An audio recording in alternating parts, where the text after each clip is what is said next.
The mist rolled in quicker than I'd expected, but I didn't mind. I loved the fog, loved the way it muted everything, softened the edges of the world, made it all feel a little more mysterious. It was perfect for my project. Whispers of the Wild was going to be my best work yet.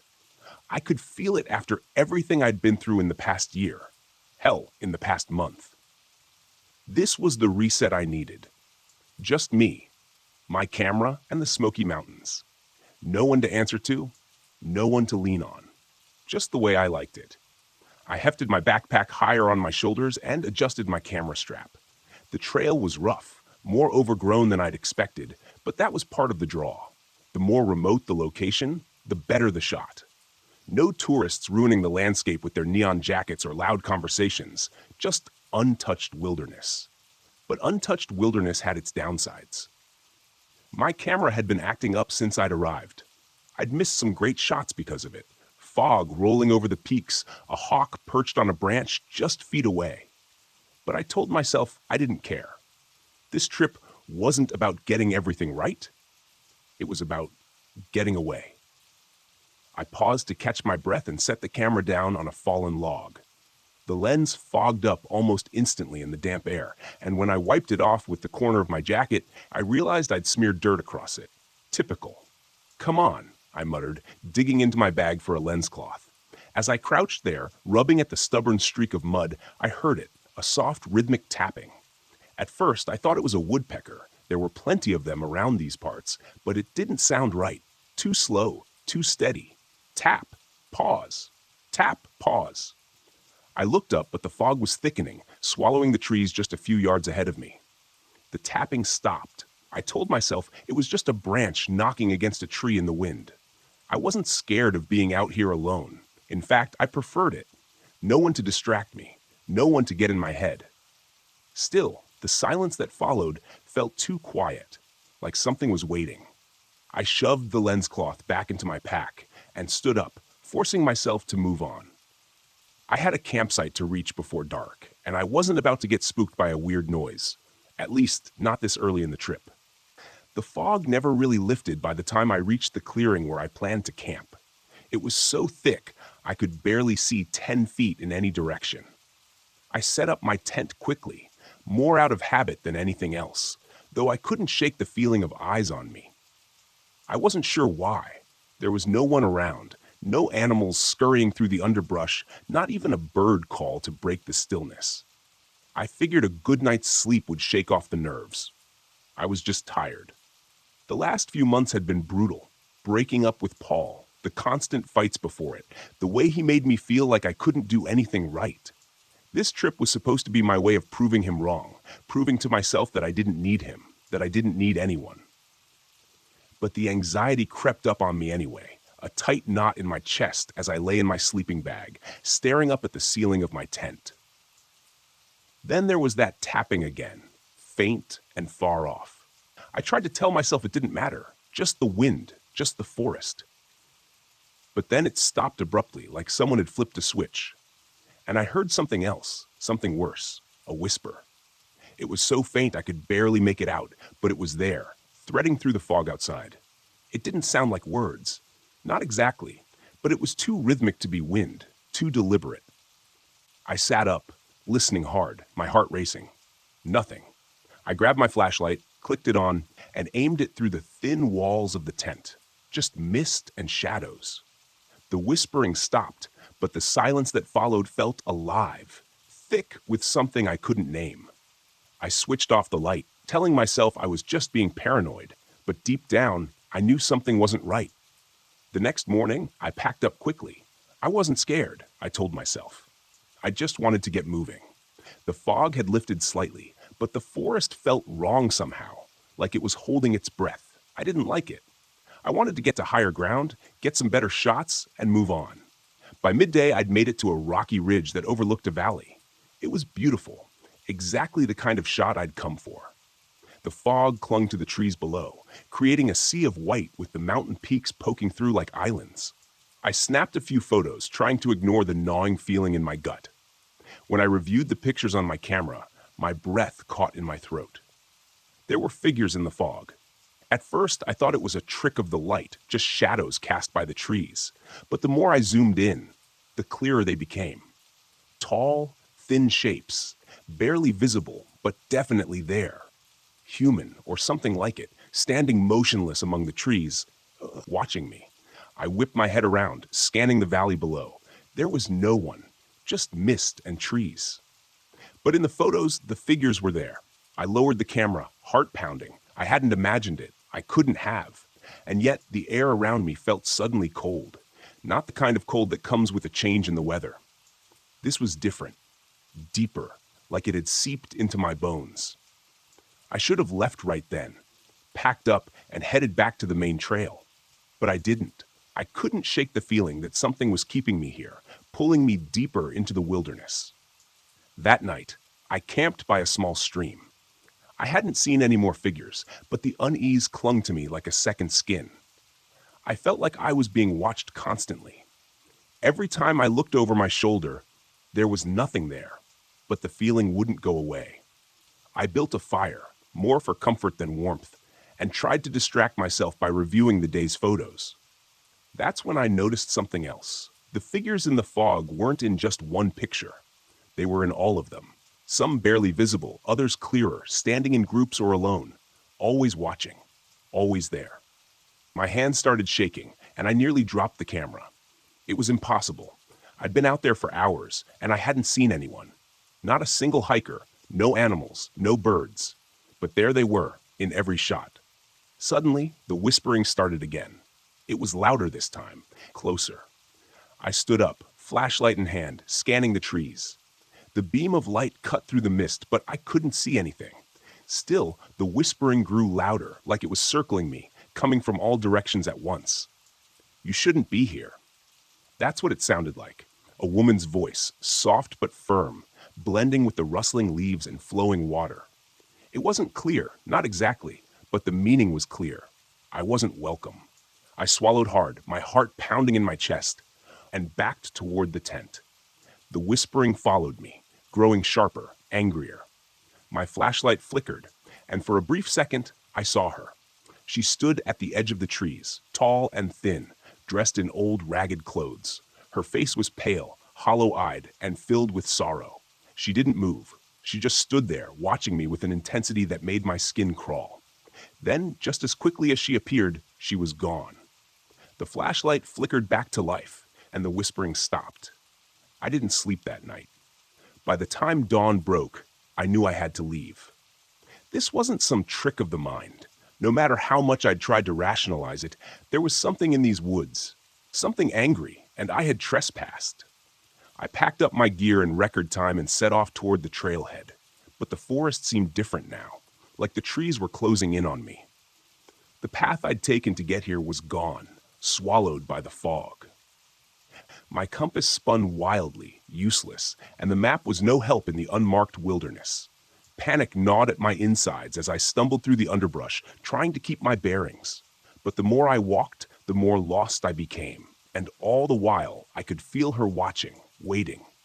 The whispering started again as I crossed a small clearing, louder this time, angrier. I dropped my pack, desperate, and spun around. There she was, standing in the mist, her eyes locked on mine. I fell to my knees, breath coming in ragged gasps.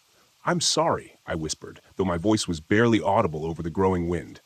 "I didn't mean to." Her expression softened just slightly, and for the first time I felt something other than fear. She wasn't just angry, she was in pain. "I'm sorry," I repeated, louder this time. "I shouldn't be here. I didn't know." The wind died down. The whispering faded, and slowly the figure in the mist began to dissolve, melting back into the fog. I sat there for what felt like hours, heart racing, too afraid to move. But she was gone.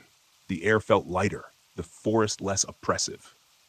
When I finally stood, I saw it. Small, barely visible in the fog, a stone, hidden among the trees. A grave, long forgotten, buried deep in the wilderness. I didn't touch it. I didn't even get close. I just stood there for a moment, paying my respects to the spirit I'd disturbed. Then, without looking back, I turned and walked away. I made it out of the Smokies that day, but the images, the figures in the fog, the woman's sorrowful eyes, followed me. I never published the photos from that trip. Some things, I realized, weren't meant to be captured. Some things were meant to be left alone.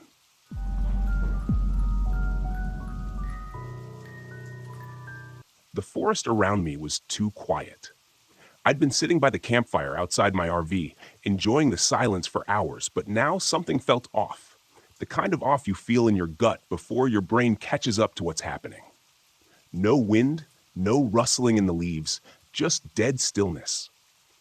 That was the first thing I noticed when I pulled up to this remote campsite deep in Mount Hood National Forest. A place like this should have been full of life, birds, insects, something. But the only sound was the crackle of the fire and the distant hum of the radio I'd brought along. I needed quiet after everything that had happened over the past year. I wasn't looking for distractions, just isolation. After my wife's death, nothing made sense anymore. People kept telling me I needed to move on, but the noise of life, the sympathy, the well-meaning advice, the friends who didn't know what to say, became unbearable.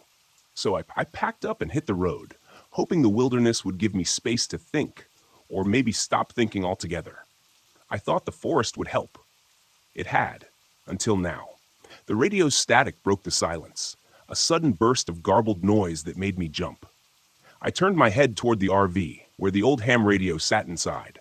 I hadn't even touched the thing in hours. It was an antique one I'd brought along to mess around with during my downtime, but the signal had been dead all day.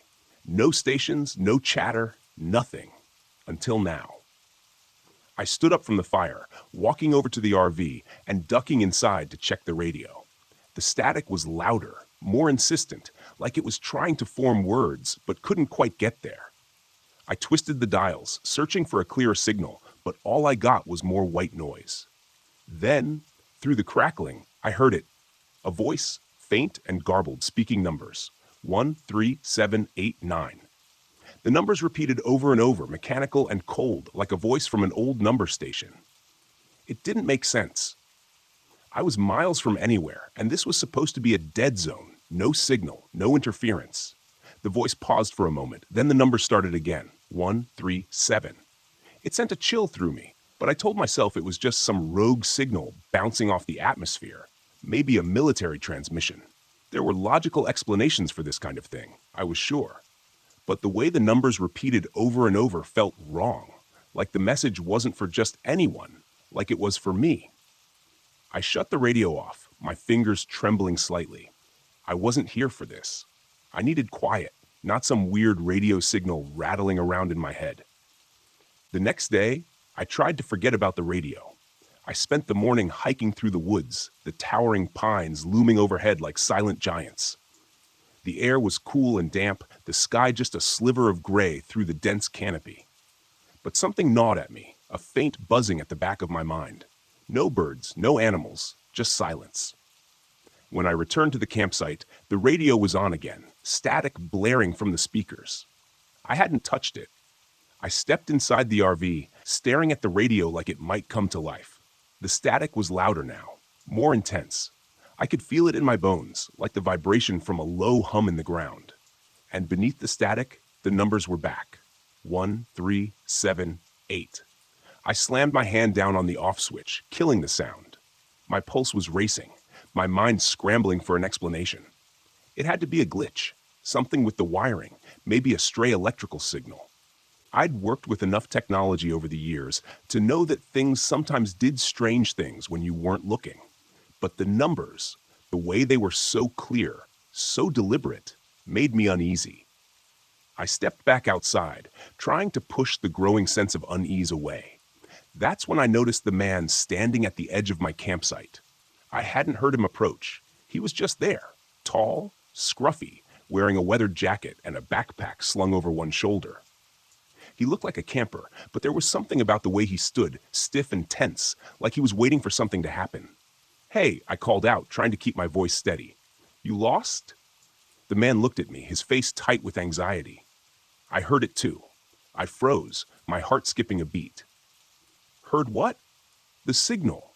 The numbers," he said, glancing toward the RV. "I've been picking it up on my own radio. It's not normal." My mouth went dry. "You've heard it too?" The man nodded. "I'm Ben," he said, stepping closer. His voice was low. "I was camping a few miles down the road. I've been getting static, voices, weird electrical interference. My GPS stopped working. My cell phone drained to zero in minutes." I swallowed hard, my mind racing. "What do you think it is?" Ben shook his head, his eyes darting toward the trees. "I don't know, but it's not natural. The way the signal moves, it's like it's getting closer." I didn't know how to respond to that. I was a man of logic, of science. Signals were signals, glitches were glitches. But there was something about the way Ben spoke, the fear in his eyes, that made my skin crawl. That night, the radio came to life again. I tried to ignore it, tried to focus on the campfire and the peaceful silence of the woods, but the static was louder than before. The numbers were clearer, more insistent. 1, 3, 7. Ben was sitting across from me, his hands wrapped around a cup of coffee. His eyes were constantly scanning the dark forest around us. He hadn't relaxed since he showed up, and I couldn't blame him. There was something wrong here, something I couldn't explain. "You think it's some kind of broadcast?" I asked, more to fill the silence than anything. Ben shook his head. "I don't think it's a broadcast at all." "What do you mean?" He hesitated, then leaned closer, lowering his voice. "I think it's a warning, or a signal from something out there." I stared at him, trying to process what he was saying. A warning from what? Before I could ask more, the static on the radio cut out for a moment. There was only silence, the kind of silence that presses down on you, that makes your skin prickle with anticipation. Then a sound, a soft, rhythmic clicking, like something metallic tapping against wood. I grabbed my flashlight and pointed it toward the trees, but the beam only revealed darkness. The clicking grew louder, echoing through the forest. Then, through the radio, a voice crackled to life. "We see you." My blood ran cold. Ben's eyes widened, his face pale. "What the hell was that?" he whispered. I could barely whisper back, my voice barely audible over the pounding of my heart. "We see you." The voice repeated, distorted and mechanical. "We see you." I stood up, flashlight shaking in my hand. The clicking sound was closer now, moving through the trees. The forest seemed to pulse with energy, the air growing thick and heavy, like the atmosphere itself was alive. "I think we should leave," Ben said, his voice tight with fear. For once, I agreed. The next morning, I found Ben's tent abandoned. His gear was scattered around the clearing, but there was no sign of him. No footprints, no note. Just the cold, empty forest and the low hum of static that had settled into the air like a living thing. I tried to follow his tracks, but they vanished in the thick underbrush. It was like he'd walked into the trees and disappeared.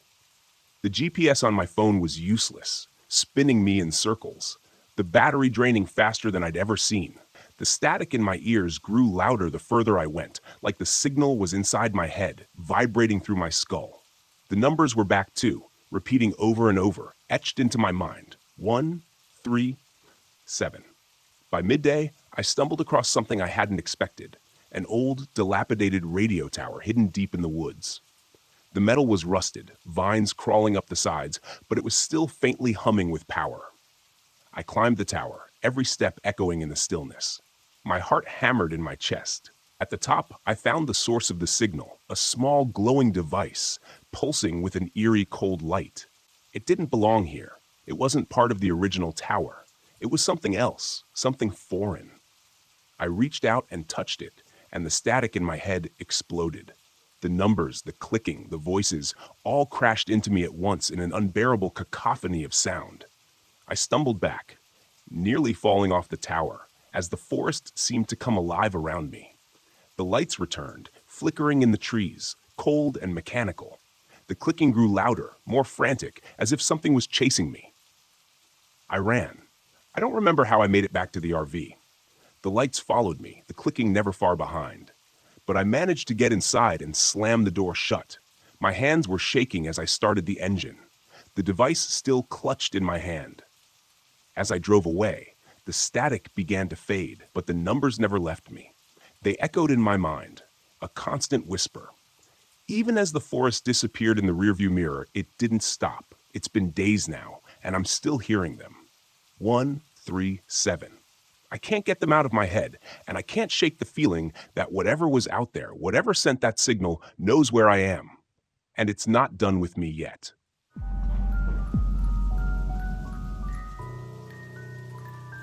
We thought we knew the Ozarks. Matt swore up and down that Mark Twain National Forest was a hidden gem. Untouched trails, beautiful vistas, perfect for a 3-day backpacking trip.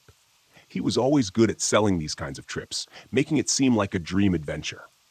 I believed him mostly because I loved him. But even then, as we parked the car at the trailhead and unloaded our gear, I couldn't shake the feeling that this trip was going to be different. Looks like we're in for some real wilderness this time, Kyle said, flashing a grin. He was already making jokes about getting lost and being eaten by cryptids. Classic Kyle, always trying to lighten the mood.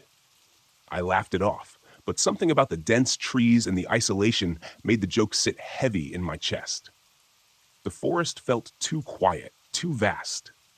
Matt, as usual, was all business. He was adjusting his pack, double-checking the map on his phone. "We'll follow the GPS for most of the way," he said, his voice filled with confidence. "Should be easy.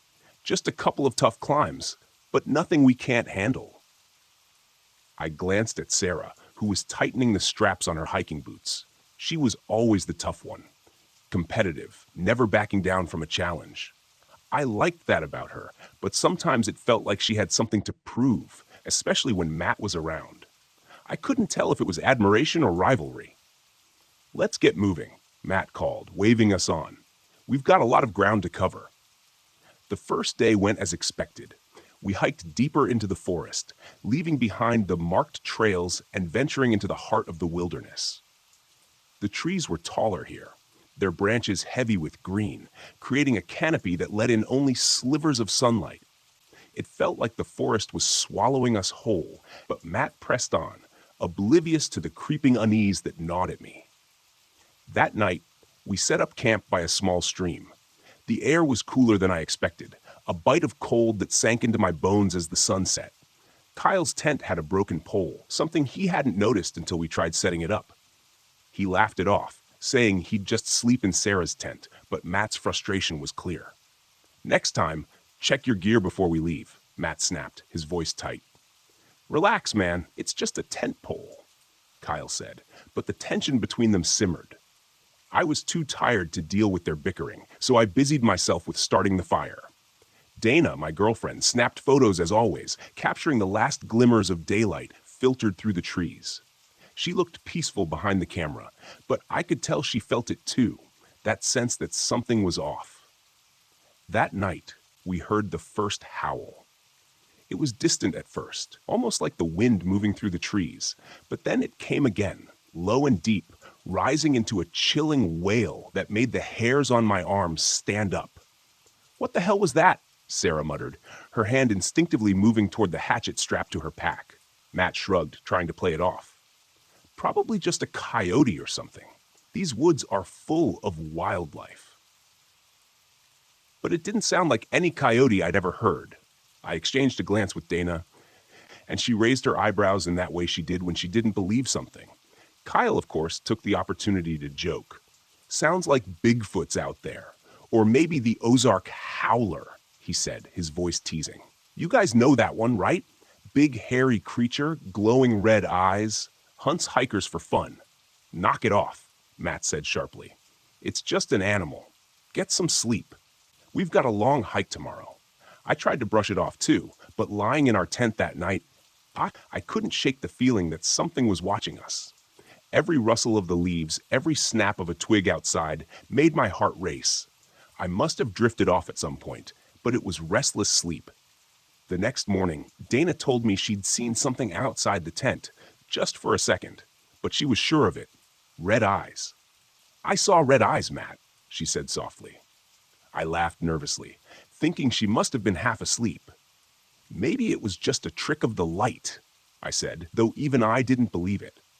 I hadn't told anyone about the dreams I'd had, the sensation of being watched, hunted, like we were intruding on something that didn't want us there. Day 2 was worse. The forest grew denser, the path less defined, and the GPS signal flickered in and out. At one point, We lost it completely. Matt insisted he could still navigate using the map, but the landscape wasn't matching up with anything. The trees felt wrong, closer somehow, like they were moving in on us. The air grew colder, and the silence pressed down like a weight. "We're lost," Sarah said flatly, glaring at Matt. "We're not lost," he snapped back. "I know where we are." But he didn't. None of us did. That night, we found claw marks on the trees, deep gouges, like something had raked through the bark with claws far larger than any animal should have. Dana's hands trembled as she took pictures, but Matt dismissed it. "Could be a bear," he said, though the unease in his voice was obvious. "That's not a bear," Kyle muttered. His earlier joking tone gone, he stared at the claw marks, his face pale. "This is messed up, man. Maybe we should turn back." "We're not turning back," Matt said, his voice rising. "We've come this far. We stick to the plan." The argument that followed was inevitable. Sarah sided with Kyle, saying we were unprepared and it wasn't worth the risk. Dana stayed quiet, but I could see the fear in her eyes. Matt, stubborn as ever, refused to admit we were in over our heads. We set up camp again that night, and the howling returned. This time it was closer, louder, the sound reverberating through the trees like something was circling us. I barely slept, and when I did, I dreamt of those red eyes watching us from the darkness. In the morning, we found more signs. Animal carcasses torn apart, strewn across the ground. Deer, mostly, their bodies mangled in ways that didn't make sense. No predator would kill like that. Not for food. It was like something had ripped them apart for fun. Kyle was the first to voice what we were all thinking. "It's the Howler, man. I'm telling you, this place is messed up." Matt, as always, refused to believe it. "It's just a predator. Wolves, maybe." "There are no wolves in the Ozarks," Sarah said, her voice shaking. "Not anymore." We kept moving, but the howls followed us, louder, closer. By late afternoon, we knew we weren't alone. We were being hunted. It was just before dusk when we saw it. We stopped to rest, setting our packs down near a small clearing. That's when Dana froze, her camera slipping from her hands. "Matt," she whispered, "behind you." I turned just in time to see it step out of the trees, hulking, shadowy, with glowing red eyes that burned through the dim light. Its body was massive, covered in thick dark fur, but its shape was wrong, twisted, like something caught between animal and something more. The howl that followed was like nothing I'd ever heard, a deep, guttural sound that shook me to my core. It didn't charge. It didn't attack. It just stood there, watching as if daring us to move. We didn't. "What the hell is that?" Kyle's voice was barely a whisper, his face drained of color. "It's not real," Matt muttered, but his voice lacked conviction. Dana grabbed my arm, her fingers digging into my skin. "We have to go," she said, her voice trembling now. The creature tilted its head, almost curious, its red eyes glowing brighter. Then, with one last bone-chilling howl, it slipped back into the trees. We didn't wait to see if it would return. We packed up in record time and started moving fast, too fast. The light was fading, and we were stumbling over roots and rocks, our breath coming in short, panicked gasps. That night, we didn't set up camp. We just kept walking, desperate to put distance between us and whatever that thing was. The howls continued, closer, always closer. When dawn finally broke, we stumbled upon an old ranger's cabin. Its roof caved in, the windows shattered. It wasn't much, but it was shelter. We collapsed inside, too exhausted to keep going. For the first time in hours, the howling stopped.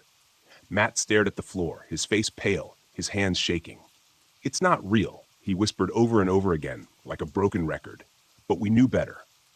We had heard it, seen it. The Ozark Howler was real, and it had let us live, for now. As we sat in that ruined cabin, the forest watching, waiting, I realized we hadn't escaped. Not really. The Howler was still out there, somewhere in the shadows, and it was only a matter of time before it came back.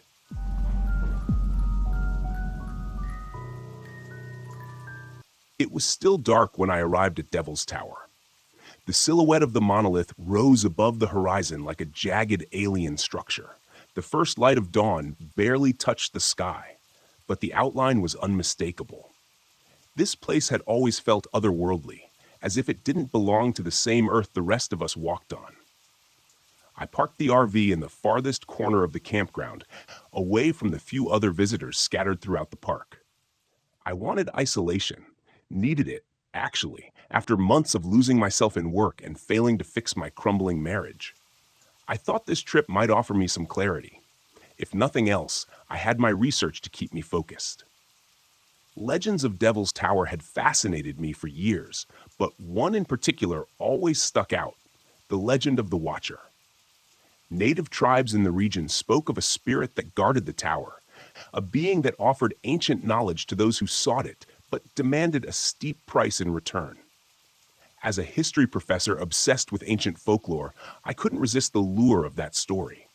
I had come to Wyoming to dig deeper into those legends, hoping to uncover something, anything, that might be hiding in the shadows of the tower. I stepped out of the RV, the crisp morning air biting at my skin. The towering spires of pine trees loomed around me, creating an unsettling sense of isolation. I unpacked my gear, set up camp, and grabbed my notebook.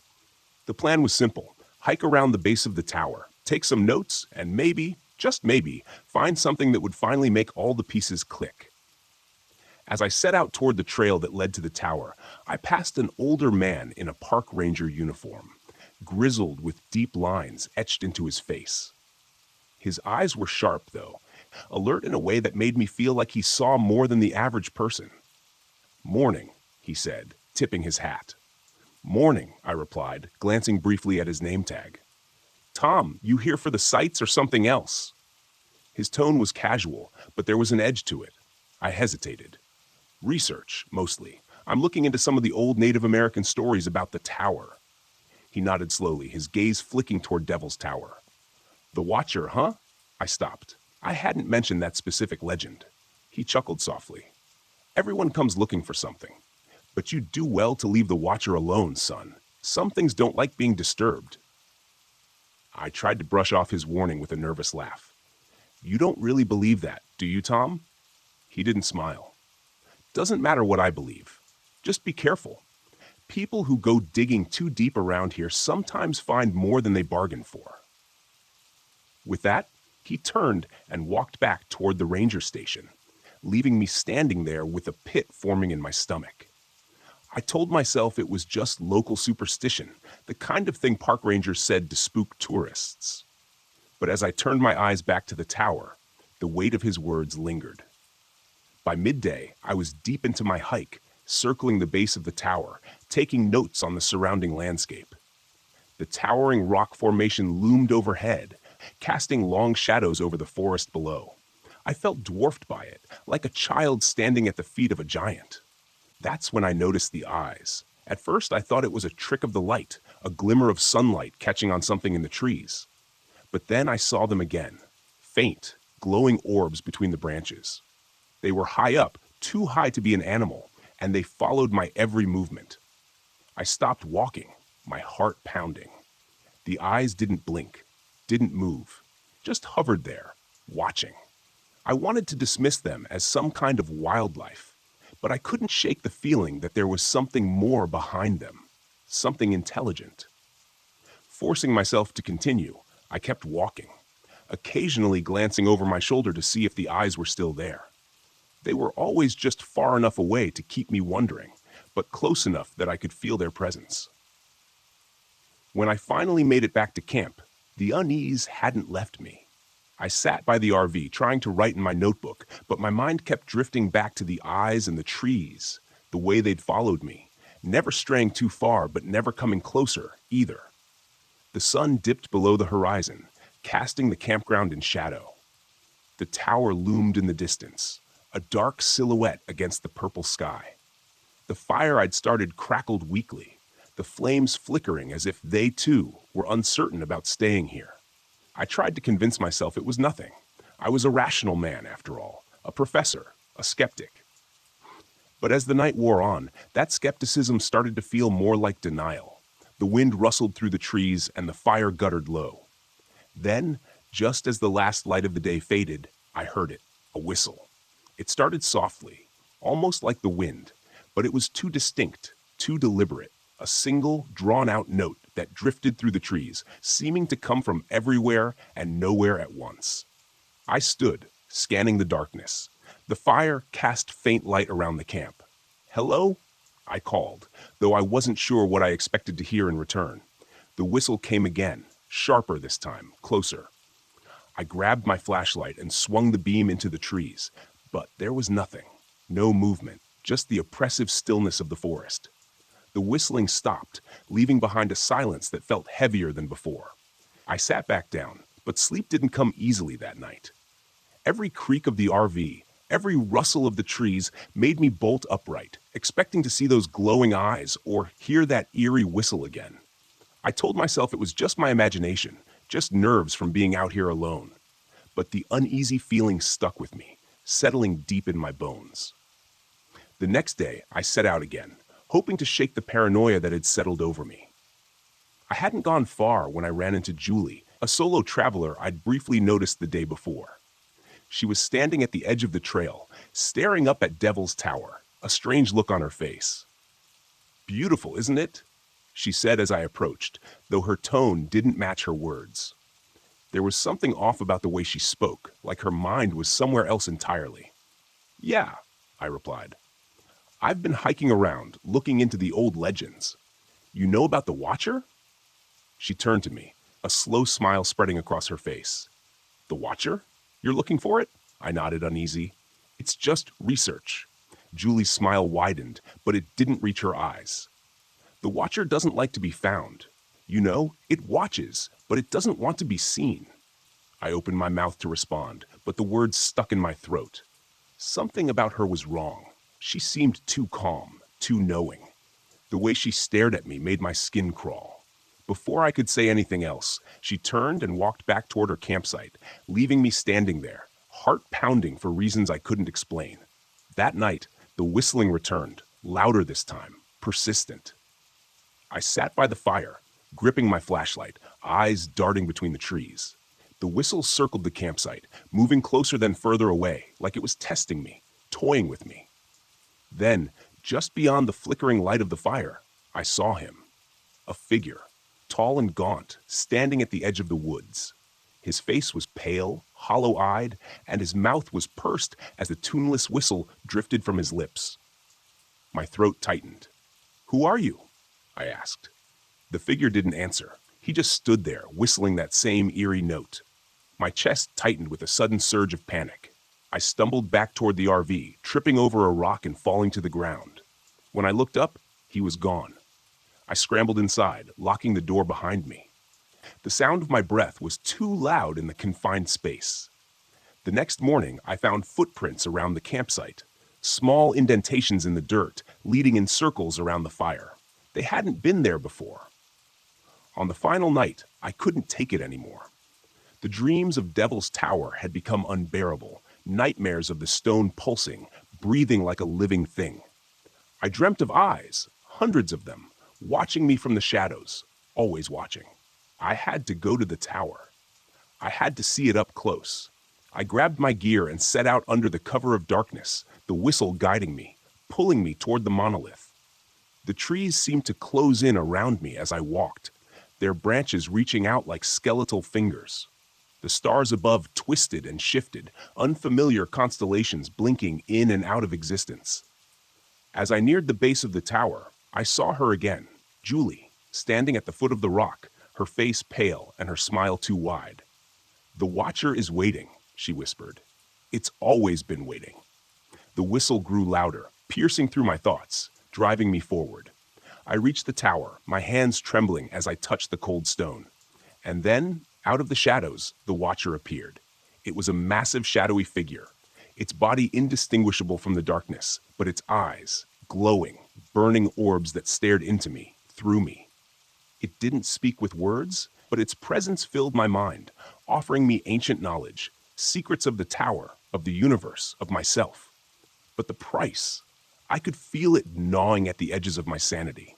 The more I listened, the more I realized that accepting its offer would mean losing everything. My mind, my soul, everything that made me, me. I stumbled back, tearing myself away from the Watcher's gaze. The whistle reached a fever pitch, and I ran.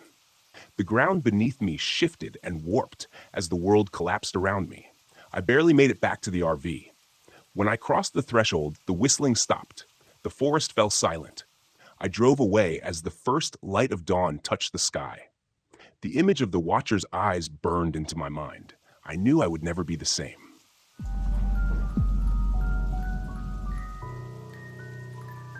I've never been a superstitious man.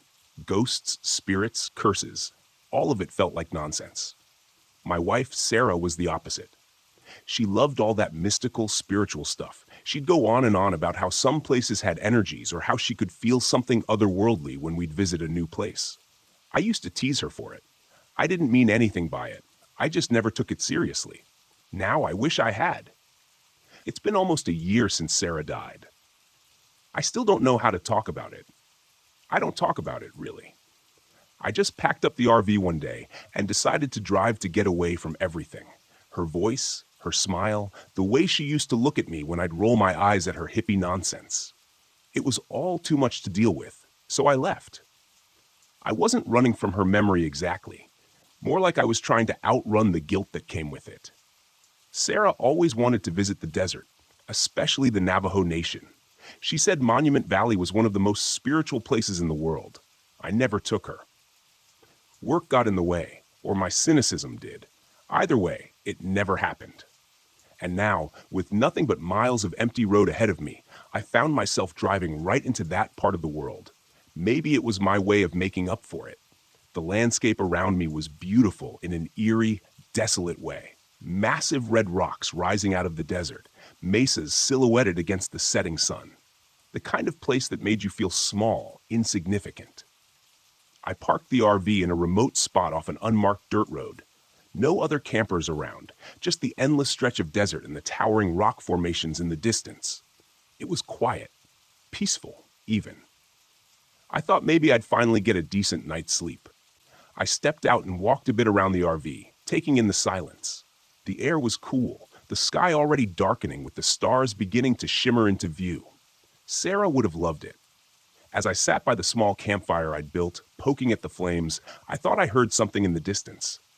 A howl, maybe. Coyotes.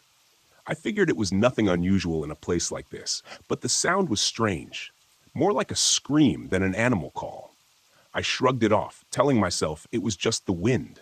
Still, it gnawed at me. Something about the isolation felt different tonight. Heavier. I tried to shake the feeling and headed back into the RV. I locked the door out of habit, but deep down I knew a lock wouldn't help me feel safe. Not tonight. The first sign that something wasn't right came early the next morning. I'd been outside, sipping my coffee and watching the sun rise over the desert when I noticed the tracks. Big. Too big to be a coyote. Canine-like, sure, but the prints were deeper, more defined, and there were too many of them. They were circling the RV in a wide arc. I crouched down to get a closer look. The spacing was wrong, like whatever had made them had a stride far longer than any normal animal. I shook my head. Probably a wolf, I reasoned, even though they weren't supposed to roam this part of the desert. Or maybe a large dog from a nearby ranch. Either way, I wasn't about to get spooked over some tracks.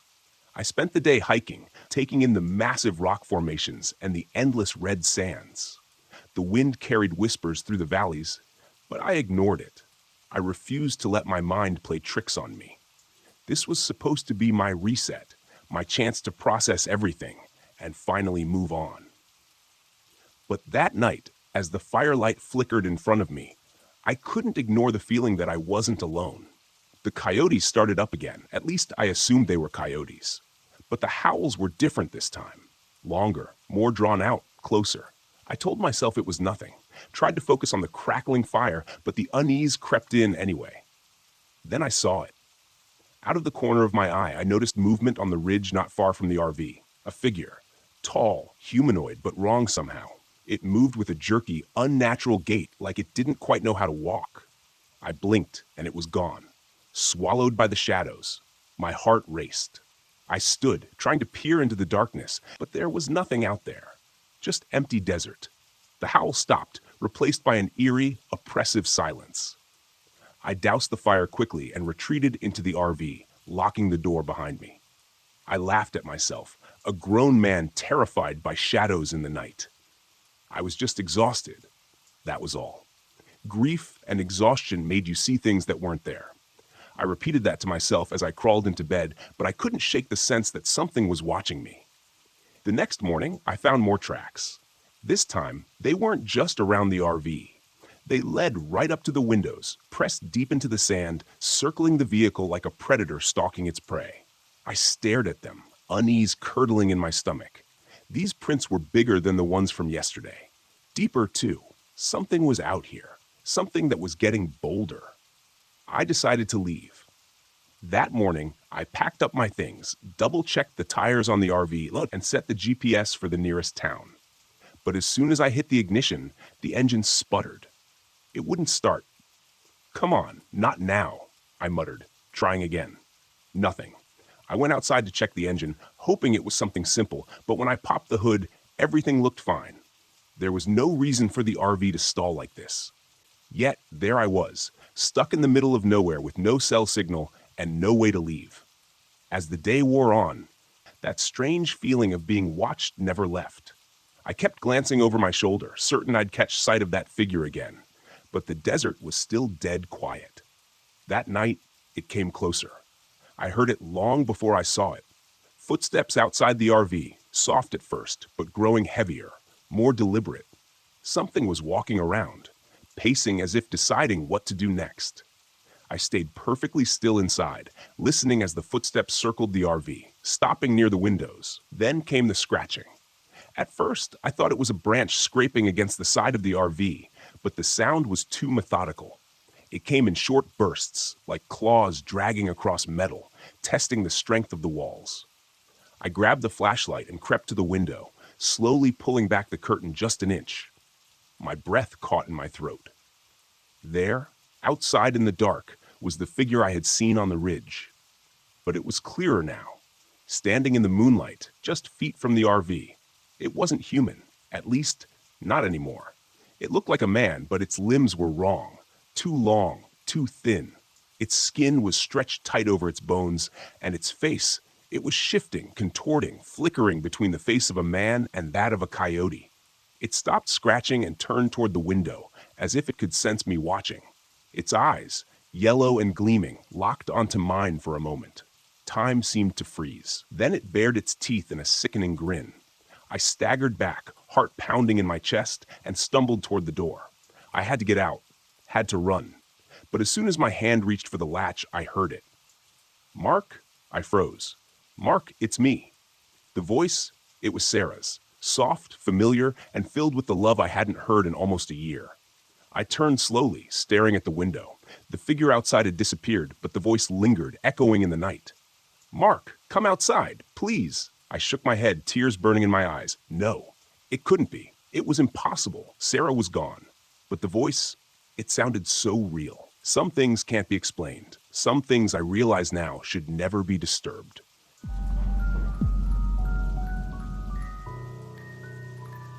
I'm not sure why I chose the Okala National Forest. It wasn't really on my radar until a couple of weeks ago.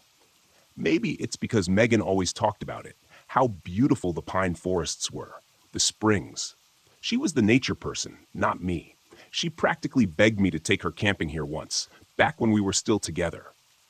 I kept putting it off, using work as an excuse. Now here I am, in the middle of the forest alone in my RV, with nothing but my thoughts for company. I needed a break. That's what my doctor said. Unplug, he told me. You need to find yourself again, as if I ever had a real grasp of who I was to begin with. 2 weeks into my forced time off, I wasn't any closer to finding peace or clarity. I felt off. I didn't realize how addicted I was to being connected. No emails, no social media, no news feeds, just silence and isolation. It was what I thought I wanted. The first night in the RV wasn't too bad. I parked in a secluded spot far from the main road, surrounded by towering pine trees. I managed to set up camp without any major problems. I had a fire going, and for a little while I could almost see the appeal Megan always talked about. There was something peaceful about the forest, about the stillness. But it was the kind of stillness that quickly became unsettling when you were alone. By the time the sun set, the silence had grown thick.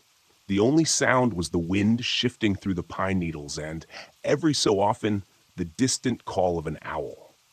I tried to read one of the survival books I'd brought, but I couldn't focus. My mind kept drifting back to her. Megan. We hadn't spoken since the divorce went through. 3 years of marriage dissolved in less than a month. I couldn't even tell you exactly when things went wrong.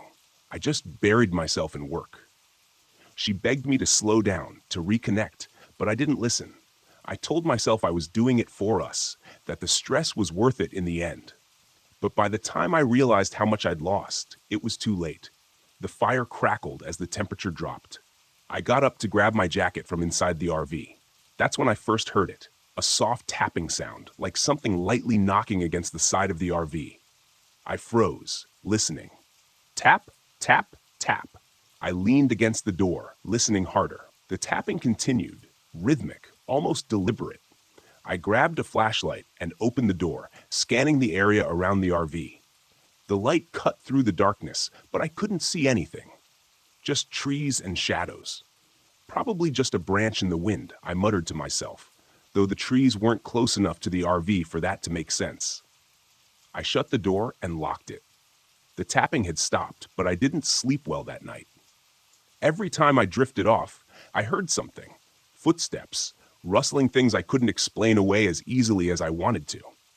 But when I looked outside, the forest was still. The next morning, I found the footprints. They were in the dirt around the RV, large and oddly spaced. Not animal tracks, but not quite human either. They seemed too long, too wide, like someone had been walking on the balls of their feet with unnatural precision. They circled the RV, stopping near the windows before disappearing into the trees. I crouched down to get a better look. The prints were deep, the kind that didn't come from a person casually walking. Whoever or whatever had made them was heavy, deliberate. I couldn't shake the feeling that I was being watched, even though there was no one around. I considered leaving, but I wasn't going to let some footprints freak me out. Besides, my RV wouldn't start. No matter how many times I turned the key, the engine just sputtered and clicked.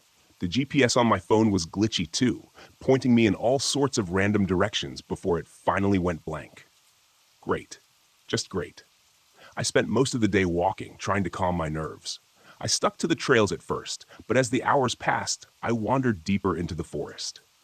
The pine trees stretched up endlessly, their trunks so straight and uniform that I started losing track of where I was. I didn't mind being lost. Not at first. It distracted me from the unease that had settled in my chest. But then, out of the corner of my eye, I saw something. Someone standing just beyond the trees. I stopped dead, staring at the figure.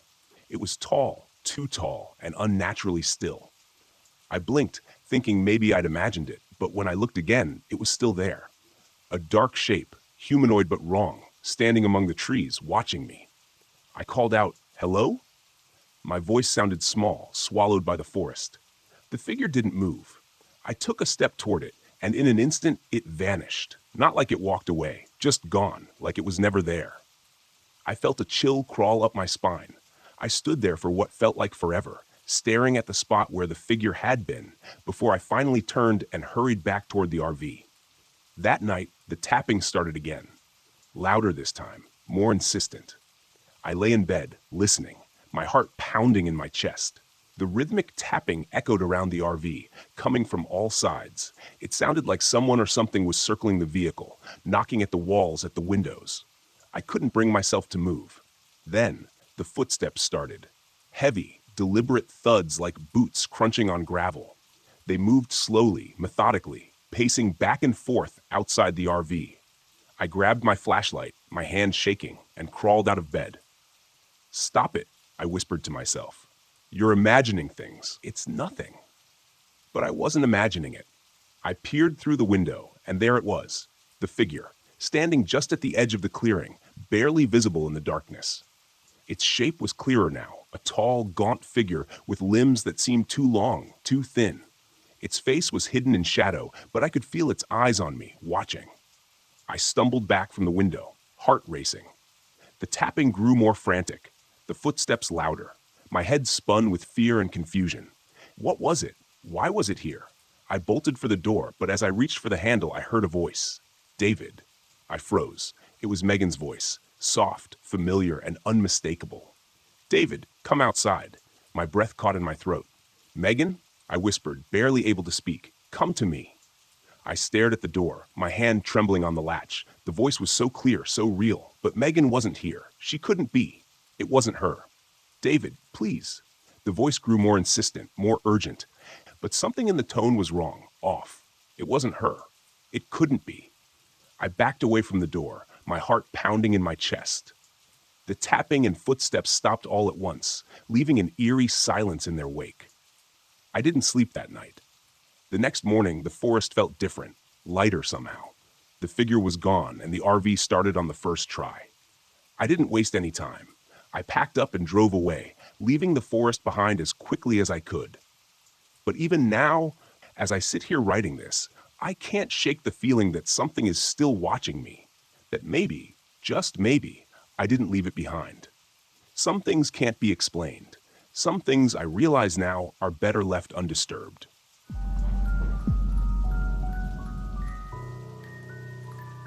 I thought this trip would fix everything. I thought that a week out in the woods, just me and Tyler, would somehow repair the damage from the past year. The divorce hit him harder than it hit me, and that's saying something. I thought maybe, out here in the quiet, away from the distractions of phones in the city, we could connect again. You know, like fathers and sons are supposed to.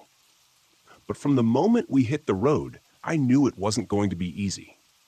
Tyler barely looked up from his phone the entire drive, earbuds in, scrolling mindlessly. He didn't care about the scenery, didn't care that we were headed to Deadwood Creek, a place I used to go with my own dad when I was his age.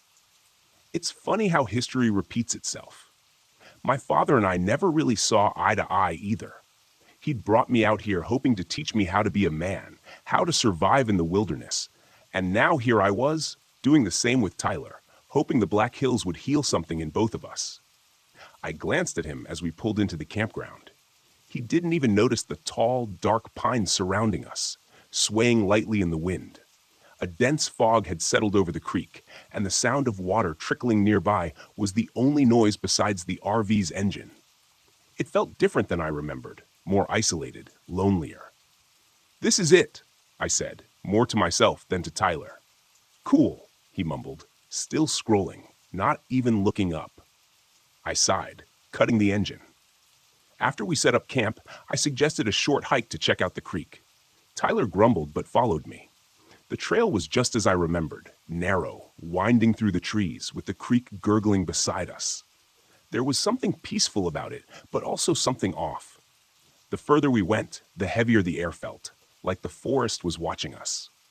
We reached the creek's edge, where the water ran fast over the rocks. I crouched down, letting the cool water run over my hand.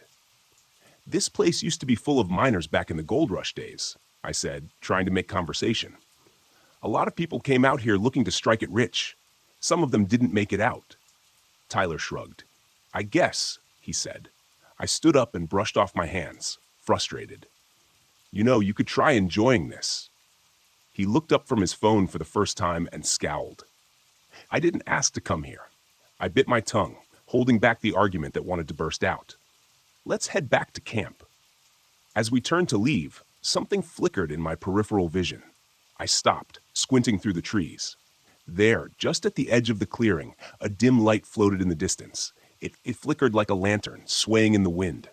"Did you see that?" I asked, pointing toward the trees. Tyler glanced up, following my gaze. "What?" "That light?" It was gone. I blinked, rubbing my eyes. Maybe I'd imagined it. The fog had thickened while we were by the creek, and the woods were growing darker. "Never mind, let's go." The first night was when things started getting weird. Tyler and I had retreated to the RV after dinner. He was predictably glued to his phone, while I tried to read a book, but the quiet gnawed at me. The stillness outside felt oppressive rather than peaceful. The wind had picked up, and the pines swayed ominously against the backdrop of the night. Then I heard it. At first, I thought it was just the wind, a soft, barely there sound, like whispers carried on the breeze. But as I listened, it grew more distinct. Not the wind. Voices. Faint, disembodied voices murmuring just outside the RV. "Did you hear that?" I asked, sitting up straighter. "What?" Tyler didn't even look up. "The voices outside." Tyler pulled out one of his earbuds, frowning. "What are you talking about?" I stood up and went to the window, peering out into the darkness. Nothing but fog and trees. But I could still hear the whispers, just at the edge of hearing, like they were coming from the creek. I shook my head. Probably just the wind. Tyler rolled his eyes and went back to his phone, but something about those whispers unsettled me. That night, as I lay in bed, I couldn't shake the feeling that we weren't alone. The next morning, the air felt even heavier. Tyler was still distant, sulking around camp, so I suggested another hike, hoping it would clear the tension between us. He reluctantly agreed, and we set off down the trail again, heading back toward the creek. But this time, the unease I'd felt the day before was stronger. Every rustle in the trees, every crack of a branch set me on edge. As we walked, I couldn't help but glance over my shoulder. The feeling of being watched was constant now, like eyes were following us from the shadows. Then I saw it again, the light. This time it was brighter, flickering between the trees ahead of us, moving slowly like a lantern being carried by an unseen hand. "There it is," I whispered, grabbing Tyler's arm. "Do you see it?" He stopped, frowning. What are you talking about?" The light flickered in and out, growing dimmer before vanishing completely. I took a step forward, but Tyler grabbed my arm. "Dad, let's just go back." I wanted to argue, but the look on his face, the fear in his eyes stopped me. Truth be told, I was scared too. "Yeah, let's go." That night, the footsteps started. It was late, maybe past midnight, and I'd just managed to drift off when I heard them. Slow, deliberate steps, crunching on the gravel outside the RV. At first, I thought it was just an animal, maybe a deer or something, but the steps were too heavy, too purposeful. I lay there, holding my breath, listening as the footsteps circled the RV. They stopped by the window, then moved to the door. Tyler stirred in his sleep, but didn't wake. I slipped out of bed and grabbed the flashlight. My heart pounded in my chest as I crept toward the window, slowly pulling back the curtain. The beam of my flashlight cut through the darkness, and there, just at the edge of the light, stood a figure. It was tall, dressed in ragged, old-fashioned clothes like something out of the Gold Rush era. A wide-brimmed hat covered most of its face, but I could see the gleam of a lantern hanging from its hand. The figure stood perfectly still, just watching the RV. I stumbled back, heart racing. I didn't know what to do. My mind raced, searching for a rational explanation, but I couldn't find one. Then, just as suddenly as it had appeared, the figure turned and vanished into the fog, the light of its lantern disappearing with it. The next day, Tyler was pale and jittery, his usual teenage indifference replaced with genuine fear. He hadn't seen the figure, but he'd heard the footsteps, and the look in his eyes told me he knew something was wrong. "We need to leave," he said, his voice trembling. "I know," I replied. "I'll start the RV. We'll head out." But when I turned the key in the ignition, nothing happened. The engine sputtered, then went silent. I tried again and again, but the RV wouldn't start. "We're stuck here," I muttered, feeling the weight of dread settle over me. That night, the footsteps returned. This time, they were louder, more insistent. The figure was back, pacing around the RV, dragging something behind it. I could hear the heavy scrape of metal on gravel, like chains being dragged along the ground. "Dad, what is that?" Tyler whispered, his face pale with fear. I didn't have an answer. I grabbed the flashlight and stepped toward the door. "Stay inside," I told him. "No, don't go out there," he begged, grabbing my arm. But I couldn't just sit there listening to the thing outside. I had to confront it. I opened the door and stepped out into the cold night. The figure was there, standing by the creek, its lantern casting an eerie glow over the water. It didn't move as I approached, just watched me with shadowed eyes. "What do you want?" I shouted, though my voice trembled. "What are you?" The figure didn't respond. Instead, it slowly lifted its arm, pointing to the ground near the water's edge. There, half buried in the mud, was an old rusted gold pan. I didn't understand at first, but then it hit me. The legend, the miner's ghost protecting his lost fortune. I knelt down, my hands trembling, and lifted the pan from the mud. As soon as I touched it, the figure vanished. The footsteps stopped. The whispers and the wind fell silent. The air was lighter, the oppressive weight lifted. I stood there for a long time, holding the gold pan, my mind racing. Then, without looking back, I turned and went back to the RV. The next morning, the RV started without a hitch. We left Deadwood Creek behind, and neither of us spoke about what happened. But as we drove away, I couldn't help but glance in the rearview mirror, half expecting to see the figure watching us from the trees. I didn't, but I knew deep down that something had happened out there. Something I couldn't explain. Something I would never forget. And maybe, just maybe, Tyler and I would be okay.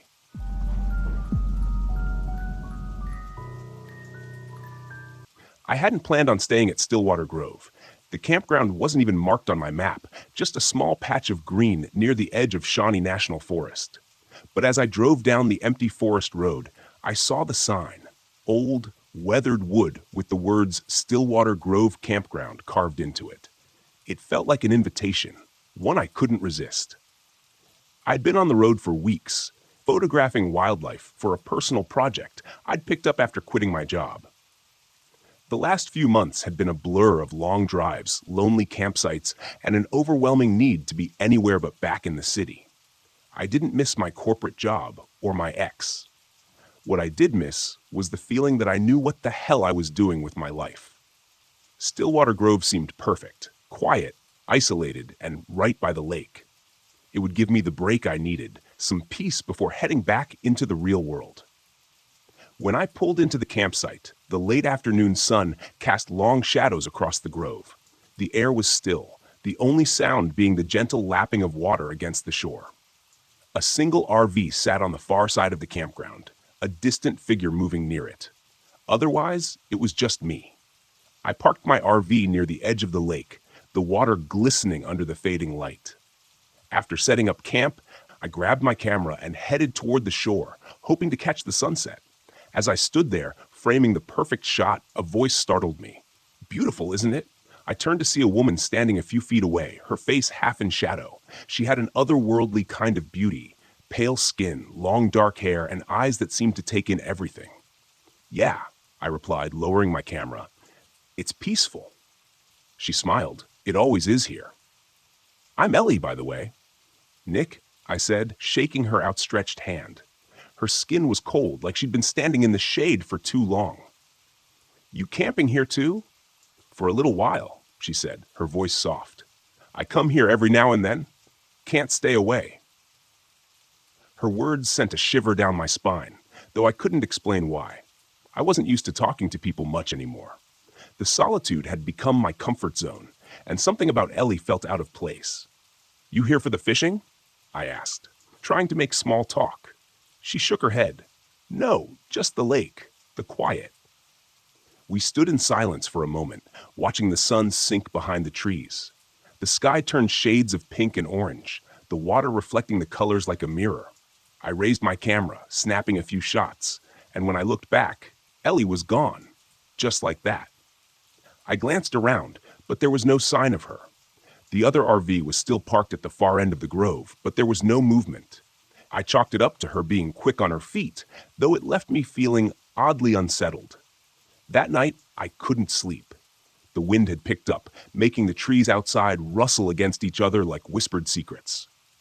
I rolled over in bed, trying to find a comfortable position, but something felt off. The RV was too cold, colder than it should have been. I checked the thermostat, but everything seemed normal. Still, the chill lingered. I grabbed a blanket and tried to force myself to sleep. That's when I heard it. A faint sound, barely audible at first, like a woman's voice carried on the wind. I sat up, listening, but it was gone.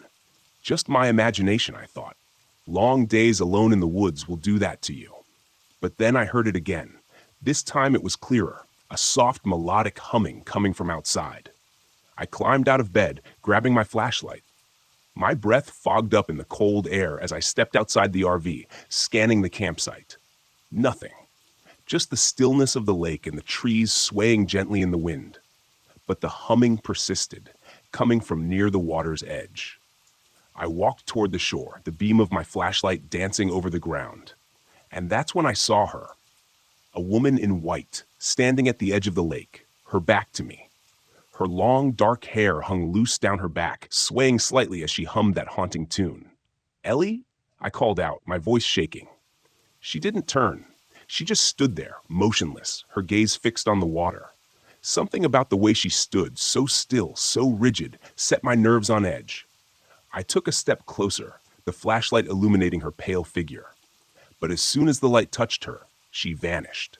I blinked, stunned. 1 second, she'd been there, and the next, she was gone. The water rippled where she had been standing, but otherwise, the lake was empty. I backed away, my heart pounding in my chest. What the hell was that? I hurried back to the RV, locking the door behind me. My breath came in quick, shallow gasps. My hands were shaking. I didn't believe in ghosts or supernatural nonsense, but what I'd seen, it wasn't right. I had seen her. I knew I had. I spent the rest of the night wide awake, staring at the ceiling and trying to rationalize what had happened. But no matter how hard I tried, I couldn't shake the image of that woman standing by the lake. The next morning, I found Ellie near the grove, sitting by a small campfire. She smiled when she saw me, though her smile didn't quite reach her eyes. "Rough night?" she asked, as if she already knew. "Yeah," I said, sitting down across from her. "I saw something last night, a woman by the lake. I thought it was you, but she wasn't there when you got close." Ellie finished, her voice calm, too calm. "The Lady of Stillwater." "The what?" I asked, feeling a chill run through me. Ellie looked at me, her eyes dark and hollow. "She's been here for a long time, longer than the campground, longer than the trees. She drowned in the lake, or so the story goes. Some say she was waiting for someone. Her lover, I think, but he never showed." I stared at her, my stomach twisting. "You're telling me she's a ghost?" Ellie shrugged. "Call it what you want, but she's real. And now that you've seen her, she won't let you go." I laughed, though it came out shaky. "That's insane." "Is it?" Ellie asked, her gaze locking onto mine. "You saw her. You know she's real." I opened my mouth to argue, but the words died in my throat. I had seen her, and it hadn't been a trick of the light or my imagination. Something had been there, something that shouldn't have been. "What does she want?" I asked quietly. Ellie's eyes flicked toward the lake. "She wants what she's always wanted, to take someone with her into the water." That night, the sound started again. At first, it was the soft humming drifting through the night air, then the splashing, gentle, rhythmic, like someone wading through the water. I lay in bed, my heart racing, my body tense.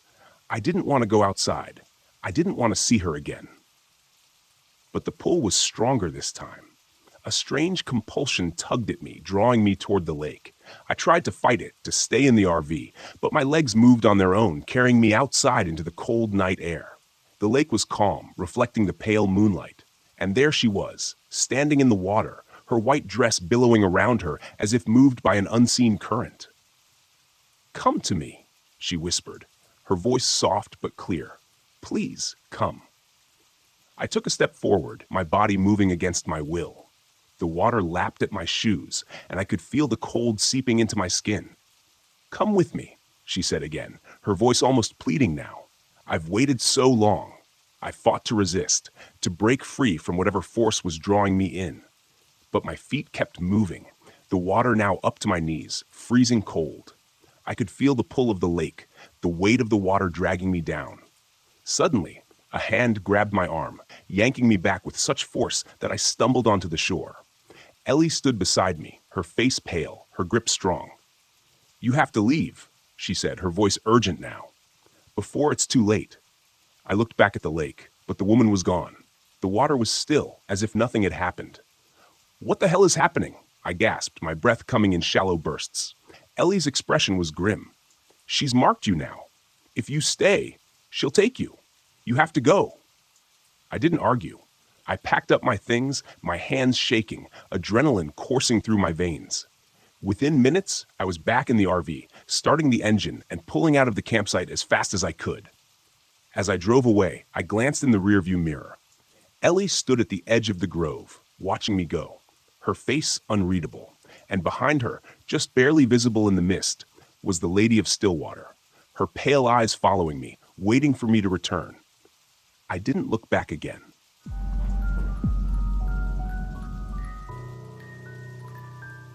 The Great Smoky Mountains had always been a dream destination, a place of beauty, solitude, and isolation where I could lose myself in the woods and maybe find myself again. After the breakup with Eric, I needed an escape, something to remind me that I was capable, that I could handle life on my own. Mark, of course, wouldn't let me do it alone. My brother insisted on coming along, and with him came Na, his bubbly girlfriend, and Lucas, a friend of his who seemed more interested in me than the mountains. The whole trip was supposed to be a solo adventure, but I caved. I figured I could handle them for a weekend. We set out early on Friday, and the trailhead was already buzzing with tourists, their laughter filling the crisp morning air. Mark led the way, checking his map obsessively while lugging around half a camping store's worth of gear. He liked to over-prepare for everything. Na, naturally cheerful, hummed some pop song as she skipped along behind him. Lucas stuck close to me, his jokes falling flat and his flirtations rolling off me like water on rock. I was there for the hike. The Smokies were breathtaking. The way the mist clung to the rolling hills, the distant sound of water rushing through the trees, the deep green of the pines and ferns that hugged the path. If I could just let myself melt into that wilderness, I thought, I might forget the reason I came here in the first place. But that sense of peace didn't last long. By the time we reached the more remote trail where we planned to camp, the crowds had thinned out. It was just us, and I was grateful for the quiet, at least at first. But as the sun began to dip behind the mountains, a strange heaviness settled over the forest. The cheerful calls of birds disappeared, replaced by an eerie stillness. "Something feels off," I said, mostly to myself. "You're just not used to the quiet," Lucas replied, a grin plastered on his face. "This is the best part. Just us and the wild." I nodded, but couldn't shake the sensation. As we set up camp, Mark was his usual methodical self, making sure the tents were positioned perfectly and ensuring the fire pit was well constructed. Meanwhile, Lucas's tent wouldn't stay upright. The poles sagged despite his best efforts.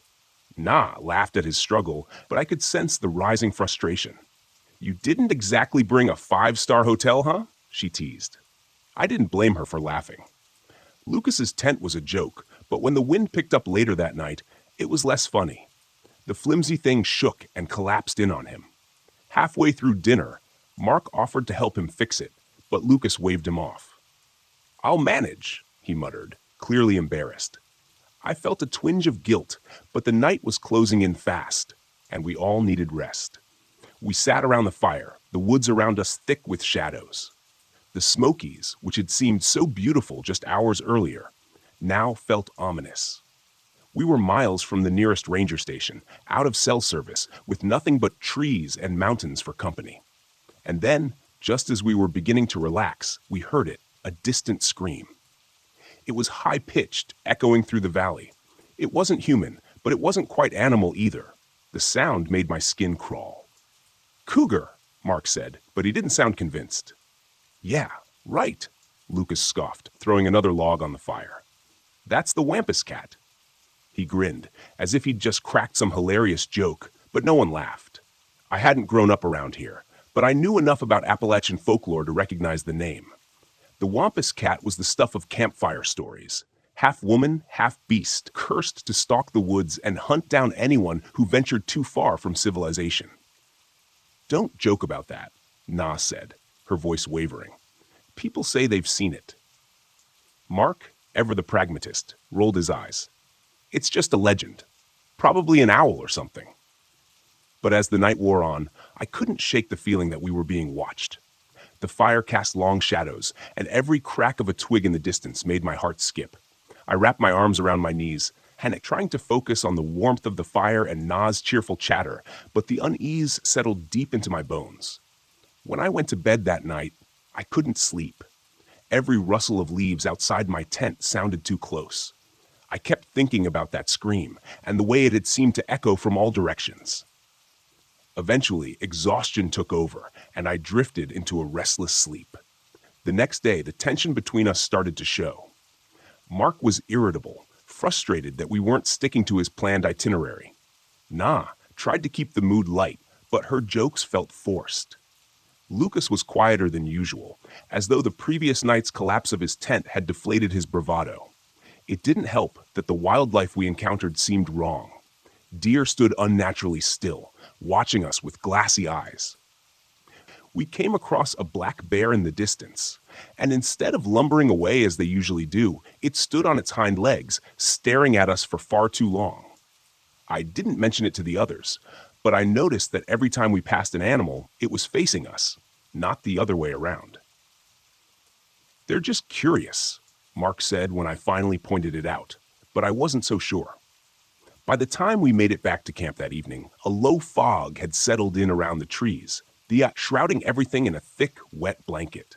My unease from the night before returned, stronger than ever. I set my gear down near the fire pit and wandered toward the edge of camp, drawn to the stillness that felt too unnatural. As I stood there scanning the woods, something moved in the distance. At first, it was just a shadow, a blur of movement between the trees. I blinked, thinking my eyes were playing tricks on me. But then I saw it again. Something humanoid, but not quite. It was tall, hunched, and moved with a feline grace. For a split second, I swore I saw glowing yellow eyes staring back at me from the shadows. "Hannah?" I jumped, startled by Mark's voice. "Yeah," I lied, turning back to the fire, but I kept looking over my shoulder, searching the tree line for any sign of the creature. Nothing. But I knew I hadn't imagined it. That night, the woods came alive with sound. The same scream echoed through the trees, but this time it was closer, louder. I could hear branches snapping in the distance, something big moving through the underbrush. Na woke with a start, her eyes wide with fear. "Mark," she whispered, shaking him awake. "Something's out there." Lucas sat up too, his face pale in the firelight. "It's the Wampus Cat," he said. But this time there was no humor in his voice. I glanced at Mark, hoping for some reassurance, but even he looked rattled. "We need to stay together," Mark said, his voice low and steady. "Whatever it is, it's probably just curious. Let's not provoke it." But as the night wore on, the sounds grew closer, branches breaking, heavy footsteps circling our camp. I gripped the camping knife I kept in my pack, my hands slick with sweat. The fire crackled weakly, its light barely piercing the thick fog that had rolled in again, and then it attacked. It happened so fast. 1 minute, we were huddled around the fire, and the next, something lunged from the shadows, knocking Lucas off his feet. He screamed, scrambling to get away, but the creature, whatever it was, slashed at him with claws I could barely see. Blood sprayed across the campsite, dark and viscous in the firelight. "Run!" Mark shouted, grabbing Na and pulling her toward the trail, but I couldn't move. I was frozen, staring at the thing that had attacked Lucas. It was like nothing I'd ever seen, half human, half mountain lion, its eyes glowing yellow as it crouched over him, growling low in its throat. "Hannah!" Mark yelled again, and that snapped me out of it. I ran. The four of us tore through the woods, barely able to see the trail in the thick fog. I could hear Lucas behind us, his footsteps growing fainter, his breath ragged. The Wampus Cat was toying with us, letting us run, letting us think we had a chance. It let out another ear-piercing scream, and I knew it was coming for us. "We need to stop it!" I gasped, my lungs burning as I struggled to keep up with Mark and Na. "Fire!" Mark glanced back at me, his face pale with fear. "It's scared of fire." "We can't stop now," I said, but we didn't have a choice. The Wampus Cat was right behind us, its footsteps growing louder, closer. I could see the glow of its eyes through the trees, the way it moved, darting between the shadows. We reached the edge of a clearing, and Mark stopped dead in his tracks. "Hannah, light it! Light everything!" I fumbled with the matches in my pack, my hands shaking. We piled everything we had, gear, clothes, food, into a makeshift bonfire and lit it. The flames roared to life, casting long shadows across the clearing. For a moment, the Wampus Cat hesitated, its eyes reflecting the firelight. It circled the edge of the clearing, growling low in its throat, but it didn't come closer. We stood there, panting, watching as the creature melted back into the shadows, its eyes the last thing to disappear. We stayed there until dawn, huddled around the fire, too scared to move. Lucas never caught up. By morning, we were exhausted, bloodied, and broken, but we were alive. We never found Lucas's body. Mark didn't talk about what happened, and Na didn't speak much either. We made it back to the ranger station, where they told us we'd probably been attacked by a bear, but I knew better. The Wampus Cat was real, and it was still out there, waiting for its next victim.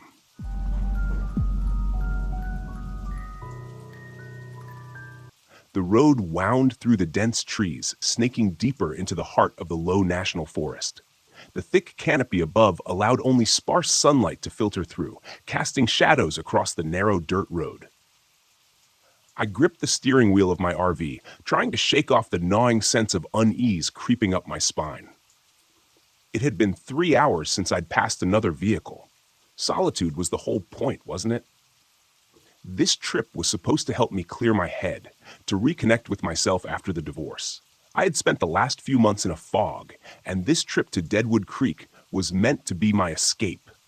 A test of independence. No ex-husband, no stress, just me in the wilderness. I needed this. At least, that's what I'd been telling myself for the past 2 weeks. Deadwood Creek Campground wasn't listed on any mainstream maps, just a blip on an obscure site for hardcore campers who sought isolation. The campground had a reputation, but that was part of the appeal. I needed remote quiet, far away from anything that reminded me of what I'd left behind. But as I pulled into the clearing, past the sign half buried in moss that read Deadwood Creek, a shiver ran through me. The place was eerily quiet, the kind of silence that makes you second-guess your decision to be alone. I parked the RV near a small, trickling creek. The only other vehicle was an old, beat-up camper a short distance away, nestled under the towering pines. It was empty. No sign of movement, no campfire. Good. I wasn't in the mood for socializing. I stepped out into the cool afternoon air and surveyed the site. The woods were thick, ancient. The ground was littered with pine needles, muffling the sound of my footsteps. A perfect retreat. I set up camp, unfolding my chair and setting my mug of tea beside me as I sat by the creek, listening to the soft gurgle of the water. It was peaceful, just as I'd hoped. But after a while, the peace felt off, too still. The air grew heavy, pressing down on me, and the silence wasn't comforting anymore. It was oppressive. My mind wandered back to the stories I'd read online, the rumors about Deadwood Creek's dark history. This used to be a mining settlement during the gold rush, or so the tale went. Dozens of men had come to find their fortunes, but most found only death. Mysterious disappearances, bodies never recovered. Some say the men still haunt the place, bound to the land, working their endless shifts beneath the earth. I dismissed it at first, chalking it up to local folklore meant to spook tourists. But now, sitting alone in the fading light, the stories didn't seem so far-fetched. The wind rustled the trees, and I jumped at the sound. Get it together, Hannah, I thought, rolling my eyes at my own nerves. I hadn't come all this way just to scare myself into leaving. That's when I saw him, a man standing near the edge of the campground, just at the tree line, leaning against a tree. He was tall, with broad shoulders and a scruffy beard, his clothes worn and dirty as if he'd been out here for weeks. His gaze was fixed on me. I waved awkwardly, and he lifted a hand in response before slowly walking over. "Didn't mean to spook you," he said, his voice easy, almost too casual. "Didn't expect anyone else out here this late in the season." "I wasn't expecting anyone either," I replied, forcing a smile. "Just needed some time alone, you know?" "Yeah, I get that," he chuckled, though the sound didn't quite reach his eyes. "I'm Rick, by the way. Been coming here for years." I nodded, unsure what to say.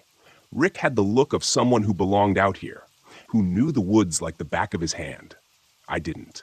"Be careful out here," Rick said after a pause, his gaze drifting toward the woods. "Deadwood Creek's got a history. Strange things happen when the sun goes down." My skin prickled at his words, but I forced myself to laugh. "Let me guess. Ghost stories? Miners and all that?" Rick's expression didn't change. "Something like that. Just don't stray too far from your camp."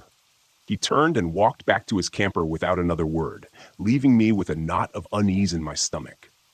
That night, I couldn't sleep. The RV was quiet, the temperature inside dropping faster than I expected. I wrapped myself in blankets and tried to ignore the feeling that something was wrong. Then the sound started. At first, I thought it was the wind, but soon I realized it was more than that. Faint at first, barely perceptible. A rhythmic clinking echoed from the direction of the creek. It sounded like tools, mining tools, pickaxes striking rock. I bolted upright in bed, my heart pounding. No, I was just imagining it. This was what I came here for, solitude. But I couldn't shake the sound. It was getting louder, the metallic rhythm persistent, almost like a heartbeat. I grabbed a flashlight and climbed out of the RV, my breath visible in the cold night air. The forest was a wall of darkness, the trees looming overhead like silent sentinels. The sound of the creek was louder now, rushing over rocks, and I could swear I heard voices, whispers carried on the wind. My flashlight beam swept across the campsite, catching nothing but trees and the faint shimmer of water. But then I saw them. Figures, shadowy, half-formed shapes moving by the creek. Their outlines faint but unmistakably human. They moved like they were working, digging, swinging pickaxes in time with the clinking sound. My throat tightened as I realized they weren't there in the normal sense. They were translucent, faded. I stumbled back, my mind scrambling to make sense of it. Ghosts? No, that was impossible. I backed toward the RV, my pulse racing, but as I turned, I nearly collided with Rick. "Easy," he said, raising his hands. "I saw your light, thought I'd come check on you." I couldn't find the words to explain what I'd just seen. But Rick didn't need me to. He just looked over at the creek and nodded, his face unreadable. "They come out at night, the miners. Been here for over a century, trapped in their own hell." I swallowed hard, trying to suppress the rising panic. "You mean you know about this? What is this place?" Rick gave a half smile, though it was more sad than comforting. "Deadwood Creek. These men came here to find gold, but all they found was death. Now they're stuck here, working the land forever. Some nights, they're just echoes. Other nights..." He trailed off, but the implication was clear. On other nights, they weren't just echoes.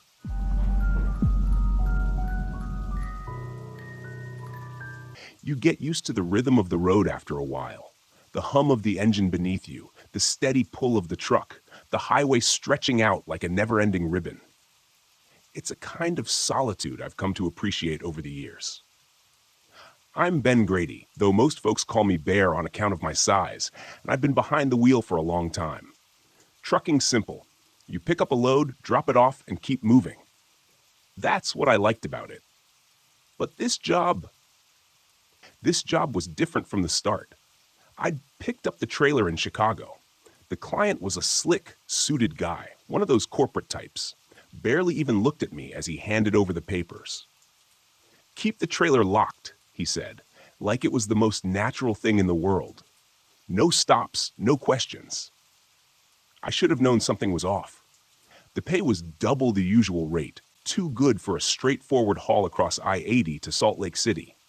But I was behind on bills, and after the divorce. Well, you don't say no to easy money. Now, somewhere between Kearney and North Platte, Nebraska, in the dead of night, that easy money was starting to feel like blood money.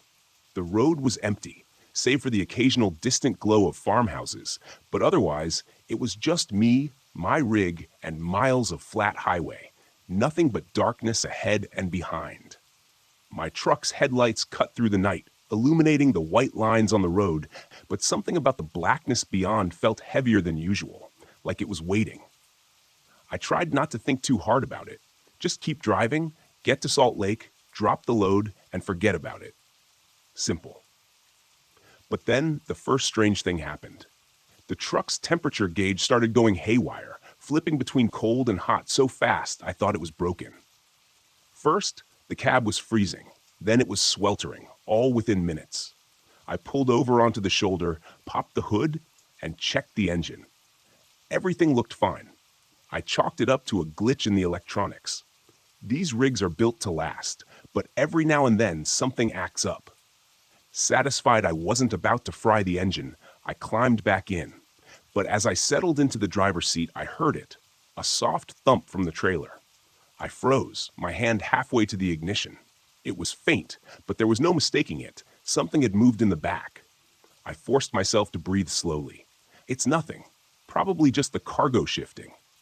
Hell, I didn't even know what was in there. But heavy loads can settle like that. Still, a knot twisted in my gut. It was too quiet, too deliberate. For a second, I thought about checking the trailer, but the client's voice echoed in my mind. Keep it locked. No stops, no questions. Fine. I wasn't going to ask any questions, and I sure as hell wasn't going to break the lock. I fired up the engine and got back on the road, but the tension lingered. The temperature gauge flickered again. I adjusted the air vents, trying to ignore the unease creeping up my spine. A few miles down the highway, the radio crackled to life. I nearly jumped out of my seat. "Ben," a voice whispered through the static. I stared at the CB, my heart hammering in my chest. I hadn't heard another trucker's voice all night. The road was dead empty. The voice on the radio, though, it wasn't a trucker. It was my voice. I grabbed the mic, my knuckles white around it. Who the hell is this? The static fizzled, then came back stronger, hissing and popping in my ears. "Ben, you need to stop." I dropped the mic like it was burning my hand, cursing under my breath. It had to be a prank, someone screwing around on the frequency, maybe picking up my name from a previous broadcast. But that didn't make sense. The only chatter I'd had was hours ago, and I hadn't said much more than where I was heading. As I stared at the radio, a chill crawled over me. Then the trailer thumped again, louder this time. I jerked my eyes to the side mirror, half expecting to see something clawing its way out of the trailer. But all I saw was the dark outline of the rig behind me, its taillights glowing faintly in the blackness. Another thump, followed by a low scratching sound like nails on metal. That was it. I couldn't take it anymore. I was getting out and checking the damn thing. To hell with the lock. Maybe the cargo had shifted. Maybe there was an animal in there. I didn't care. I just needed to know. I pulled over again, this time in the middle of nowhere. The road was surrounded by nothing but fields and distant silos. I climbed out of the cab, the cold night air biting at my skin, and grabbed the key from my pocket. As I approached the back of the trailer, the scratching grew louder, more frantic. Whatever was in there, it was alive. I unlocked the heavy padlock, my heart pounding in my ears, and swung open the doors. The smell hit me first, not the musty smell of old cargo, but something far worse, a stench of decay, like something rotten in the dark. My stomach churned, but I lifted my flashlight and pointed it inside. For a moment, I thought the trailer was empty. But then I saw it. At the far end of the trailer, hunched in the shadows, was a figure. It was humanoid but twisted, like its body had been mangled and warped. Its limbs were too long, its skin pale and slick, almost translucent. The thing was huddled against the wall, its back to me, but I could hear it breathing, shallow and rapid. "What the hell?" I whispered, stepping back, the beam of my flashlight shaking. The thing turned its face. If you could call it that. It was a mess of raw red flesh, eyes sunken deep to its skull, staring at me with a mix of hunger and desperation. Its mouth opened in a wet, gaping maw, and I heard a low, guttural hiss escape its throat. I stumbled backward, nearly dropping the flashlight. My body screamed at me to run, to get the hell out of there, but my feet were frozen to the spot. The creature moved, its elongated limbs unfolding as it dragged itself toward me. Each step was punctuated by the sickening sound of its flesh scraping against the metal floor. I didn't think.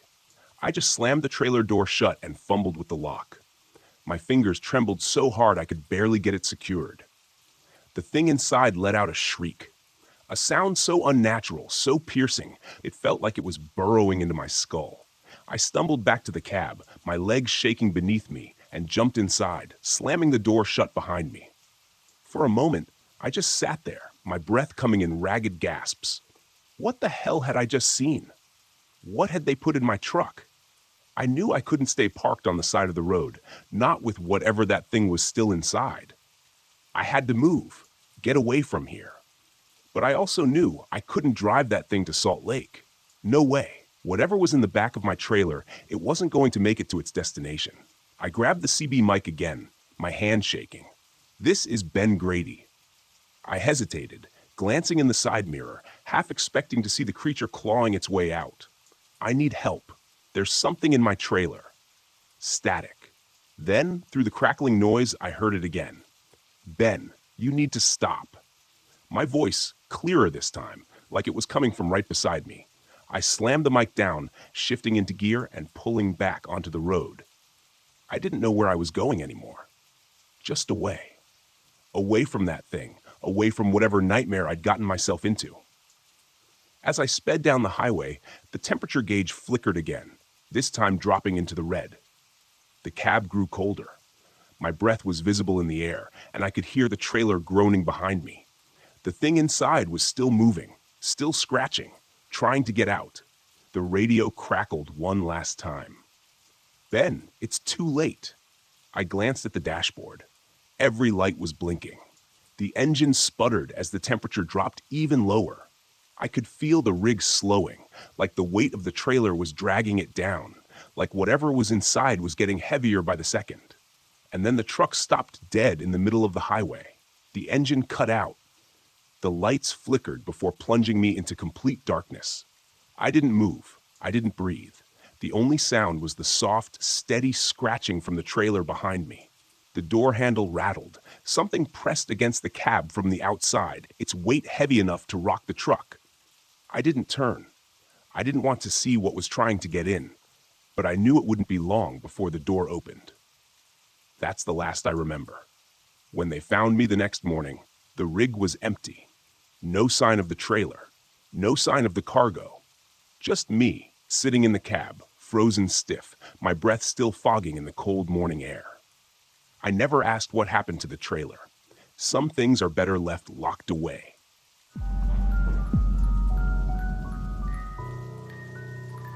There's a piece you find on the road late at night when the only thing lighting your way is your own headlights slicing through the dark. No noise, no distractions, just you, the hum of the engine, and the endless stretch of asphalt. That's why I love it out here. There's no mess, nothing like the life I left behind, just the road. My name's Lucas Turner, but most folks call me Lucky. It's an old nickname from when I used to get myself out of sticky situations, both on and off the road. I guess I've lived up to it, though I've never been one for superstition. If you stay calm and keep moving forward, things usually work out. But that night on Route 2, the nickname didn't feel so fitting anymore. I'd left Seattle earlier that day, hauling a load of electronics to a distribution center in North Dakota. A long stretch of mostly empty highway lay between me and the drop-off, but I didn't mind. It was a quiet night, just the way I liked it. No cars, no people, just the stars overhead and the empty plains around me. The deeper I drove into Montana, the quieter it got. Nothing but the hum of my rig and the occasional flicker of static on the CB. But somewhere along that desolate stretch of US Route 2, the static changed. It wasn't just background noise anymore. It started to sound like something trying to break through, a faint voice hidden in the distortion. I adjusted the dial, trying to clear it up, but all I got was more static. After a few minutes, the voice faded, and I figured it was just some distant radio chatter from a passing trucker. I wasn't tired yet, but I was getting there. I hadn't slept much since the divorce, and nights like this, long and quiet, always gave me too much time to think. Sometimes you drive to outrun what's on your mind. Problem is, it's always waiting for you when you stop. Just as I was about to switch the CB off and turn up my music, the radio crackled to life again. This time the voice was clearer, a low monotone that made the hair on the back of my neck stand up. 752, it said, repeating the number slowly like it was reading coordinates. I grabbed the mic and keyed up. This is Lucky Turner, eastbound on Route 2. You got a copy? Nothing, just static. Then the voice again, quieter this time. 7052, you need to stop. I frowned, the words sending a chill through me. I hadn't heard anyone nearby on the CB all night, so where the hell was this coming from? I glanced at the GPS out of habit, but it showed nothing unusual, just the straight road ahead. I kept driving, trying to shake off the unease. About an hour later, the same numbers came through again, but this time it wasn't just numbers. Lucas. I slammed on the brakes, pulling over to the side of the road so fast the rig shuddered beneath me. The voice had said my name. I cut the engine, my heart racing. The radio was dead silent now, nothing but the low hum of static, like the voice had never been there at all. I rubbed my hands together, trying to calm down. It had to be some kind of weird signal bounce, maybe from a nearby base, old military broadcasts or something. That happens sometimes out here. Still, I couldn't shake the feeling that something was off. I stepped out of the cab, needing to clear my head, and breathed in the cold, crisp night air. The road was dead empty, nothing but flat plains and dark woods on either side. No headlights, no signs of life. I walked around the truck, stretching my legs, telling myself it was just fatigue playing tricks on me. But when I glanced down the road, I saw a pair of headlights in the distance. At first, I thought it was another trucker, but the lights didn't seem to be moving. They just sat there. I watched for a minute, waiting for the truck to approach, but it never did. The lights stayed exactly where they were, flickering slightly in the dark. Something about them didn't feel right. It was like they were watching me. "Don't be an idiot, Lucky," I muttered to myself, climbing back into the cab. But as I settled into the driver's seat and fired up the engine again, I couldn't shake the feeling that those lights were still there, even as I pulled away. I pushed the truck hard, wanting to put some distance between me and whatever was behind me. But the farther I drove, the more the radio interference grew. It was subtle at first, just little bursts of static, but then it got louder, and within that static, I could hear it again. Lucas, 7052. I checked the mirrors, my heart hammering in my chest. That's when I saw the convoy. 3 trucks, old military rigs by the look of them. They were in a tight formation, following about 100 yards behind me. I hadn't passed them on the road, hadn't seen them pull out from anywhere. They were just there, like they'd appeared out of nowhere. My grip tightened on the wheel. I had 2 options: stop and let them pass, or keep going and pretend like nothing was wrong. My gut told me to keep going, but no matter how fast I drove, the trucks stayed right behind me, their headlights burning bright in the dark. And that voice, Eddie's voice, kept slipping through the static on the CB. "You need to stop, Lucas." I slammed my fist on the dashboard, adrenaline surging through me. This couldn't be real. Eddie was dead, had been for years, and yet his voice kept coming, clear as day, telling me to stop. I passed a small sign on the roadside, Deadwood Ridge, 2 miles. That's where the voice had been leading me. 7052. It was a set of coordinates. Coordinates that pointed directly to Deadwood Ridge.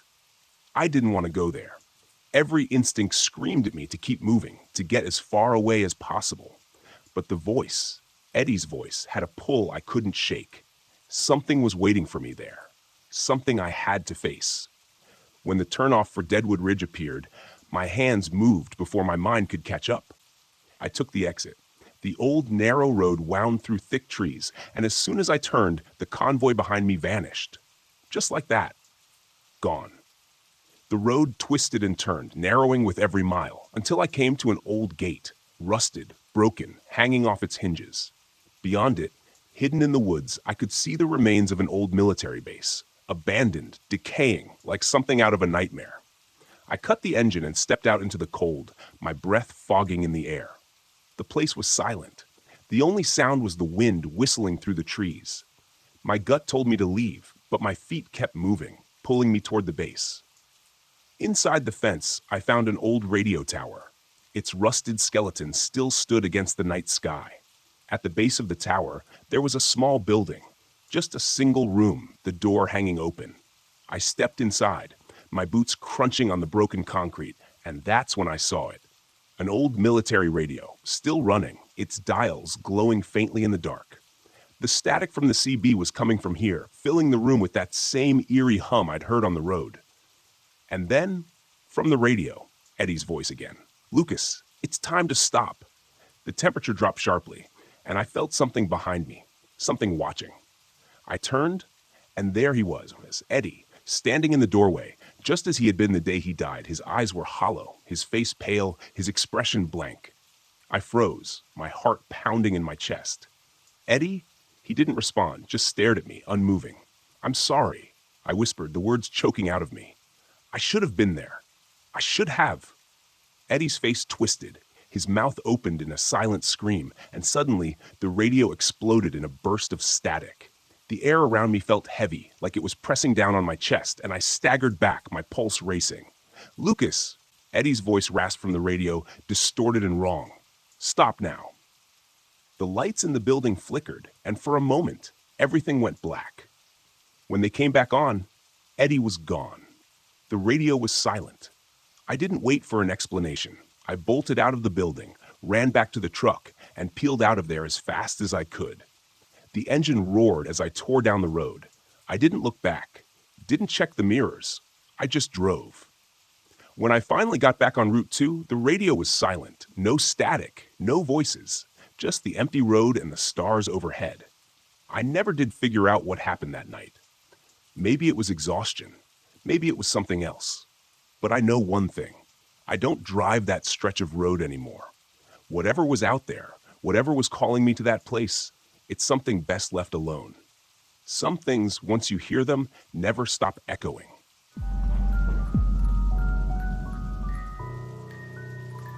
I never wanted to take the job, not this one. But when the bills pile up and your savings start running dry, you do what you have to, even if it means going back to the place you swore you'd never see again. Dead Man's Pass. It was Eddie's death that did it. 15 years ago, I lost my brother on that road. His rig skidded off a curve and plunged into the canyon. I was driving a mile behind him when it happened. Saw the whole thing through my windshield like a damn nightmare, unfolding in slow motion. I've never been the same since. I never could forgive myself for not doing more, not being there to help. That's how it goes in this life. You haul, you drive, you move forward, keep the past in the rear view. But it's never that simple, is it? I'm Hank Collins, but most people on the road know me as Rusty. Maybe it's the hair going gray, or maybe it's just the wear and tear of 30 years behind the wheel. I've spent most of my life running rigs, hauling everything from livestock to construction equipment. This time, I was hauling heavy machinery for a mining outfit in Utah. Easy enough, or so I thought. The cargo didn't bother me. What bothered me was the route, Route 163, through the heart of Monument Valley, and then up through Dead Man's Pass, the very stretch of road where Eddie lost his life. I've avoided it for years, but I couldn't avoid it this time. The money was too good, and the job came at a time when I needed it most. The first sign that something wasn't right came when I crossed into the desert. The vast expanse of red rock stretched out for miles, the sun beginning to dip below the horizon, casting long shadows across the road. It should have been peaceful, almost beautiful, but there was something off. The radio cut out first, static, then silence. Not unusual out here, but it didn't sit right. The stillness felt heavy, oppressive, like the desert itself was holding its breath.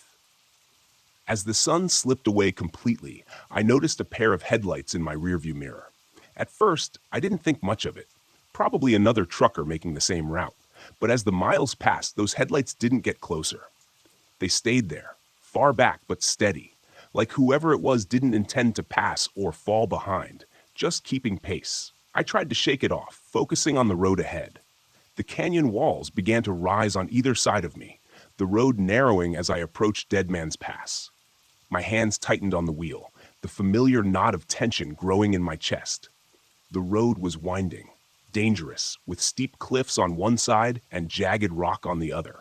I'd driven it 100 times before, but not since the night Eddie died.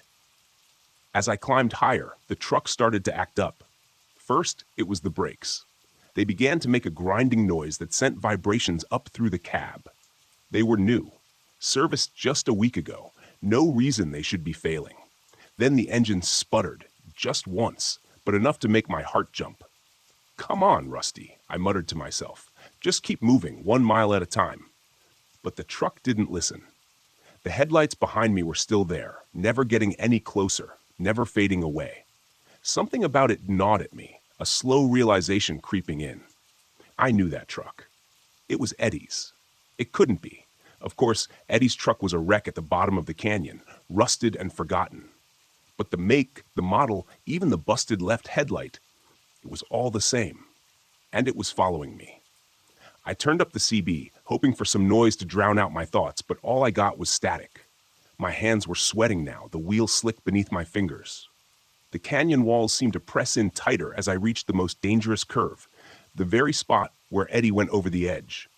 My foot eased off the gas, but then the CB crackled to life, and a voice broke through the static. "Rusty, Hank, you got to stop." I nearly jerked the wheel in shock. I knew that voice. It was impossible, but I knew it. It was Eddie. "Eddie," I whispered, even though I knew there was no way it could be real. I fumbled with the radio, trying to clear the signal, but the voice only grew louder, swallowed by the hiss of static. "Rusty, you gotta stop. You can't make the same mistake." I was losing my mind. That's what this was. Too many years on the road, too many ghosts haunting me. That's all it was. But then the truck sputtered again. The grinding in the brakes got worse. I could feel the whole rig shudder as I tried to slow down, but the brakes weren't responding. I pumped them hard, but nothing. The curve was coming up fast, and I knew I wouldn't make it if the brakes didn't hold. "Damn it," I shouted, yanking the wheel hard to the right, pulling off onto the narrow shoulder. The truck screeched to a stop, just inches from the cliff's edge. For a long time I sat there, heart pounding, staring at the drop below. The canyon stretched out beneath me, a black abyss swallowing the last traces of daylight. My breathing was ragged, my hands shaking, and then I saw it. Eddie's truck was still there, sitting on the road behind me, headlights glowing dimly through the dust. But now, I could see it wasn't just a truck. The rig was mangled, twisted, just like it had been after the accident. The front end was smashed in, the cab crumpled, the windshield shattered, and standing next to it was Eddie. I blinked, rubbed my eyes, but he didn't disappear. He was there, as clear as day. His face was pale, gaunt, eyes hollow, but it was him. He was looking right at me. I stumbled out of the cab, my legs shaking beneath me. I didn't know what I was doing, didn't know what I expected to happen, but I had to get closer. I had to see Eddie. My voice cracked as I took a step toward him. How are you?" He didn't speak, just stared at me with those hollow eyes. Then slowly he raised a hand, pointing down the canyon. I followed his gaze, my heart pounding in my chest. That's when I saw it, the wreckage of his truck lying at the bottom of the canyon, just as it had been all those years ago. "No," I whispered, This can't be real." Eddie's voice echoed in my mind, though his lips didn't move. "You gotta stop, Rusty. You gotta stop running." I fell to my knees, the weight of everything crashing down on me. I had run from this for so long, buried it deep, but now there was no escaping it. Eddie wasn't here for revenge. He wasn't here to haunt me. He was here because I'd never let him go. "I'm sorry," I choked out, tears burning my eyes. "I'm sorry, Eddie. It was my fault. I should have listened. I should have stopped." The wind howled through the canyon, and for a moment, it sounded like Eddie was speaking again. But this time, it wasn't a warning. It was forgiveness.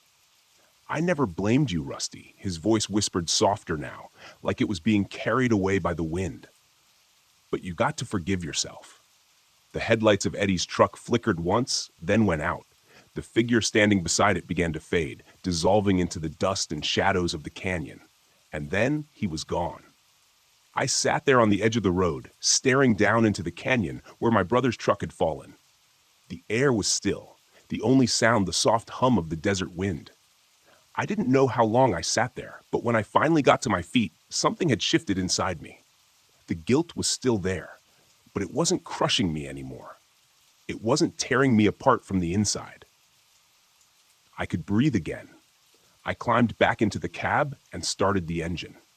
The truck roared to life, and the brakes responded this time, smooth and steady as I pulled back onto the road. I glanced in the rearview mirror one last time. There was nothing there. No truck, no headlights, just empty miles of desert behind me. I smiled a sad, tired smile. It was time to stop running. Time to go home. As I drove through Dead Man's Pass, the echoes of the past faded into the night, leaving only the road ahead.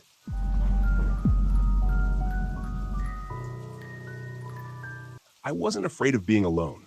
In fact, I thrived on it. After years of pushing myself filming solo wilderness expeditions and gaining thousands of subscribers, isolation felt like a familiar friend. Devil's Ridge, though, this place was something else. I had scouted it out for weeks, planning my trip down to the smallest detail. The ridge was perfect, remote, rugged, untouched. Hardly any hikers came this far into the Montana wilderness, and the few who did warned of getting lost in the dense forests or disappearing into one of the old crumbling mining tunnels. The place was steeped in eerie local lore, and I loved it. Stories of shadowy figures, Nightstalkers they called them, spirits of miners who perished in a cave-in over 100 years ago. They supposedly wandered these woods, haunting anyone foolish enough to linger too long.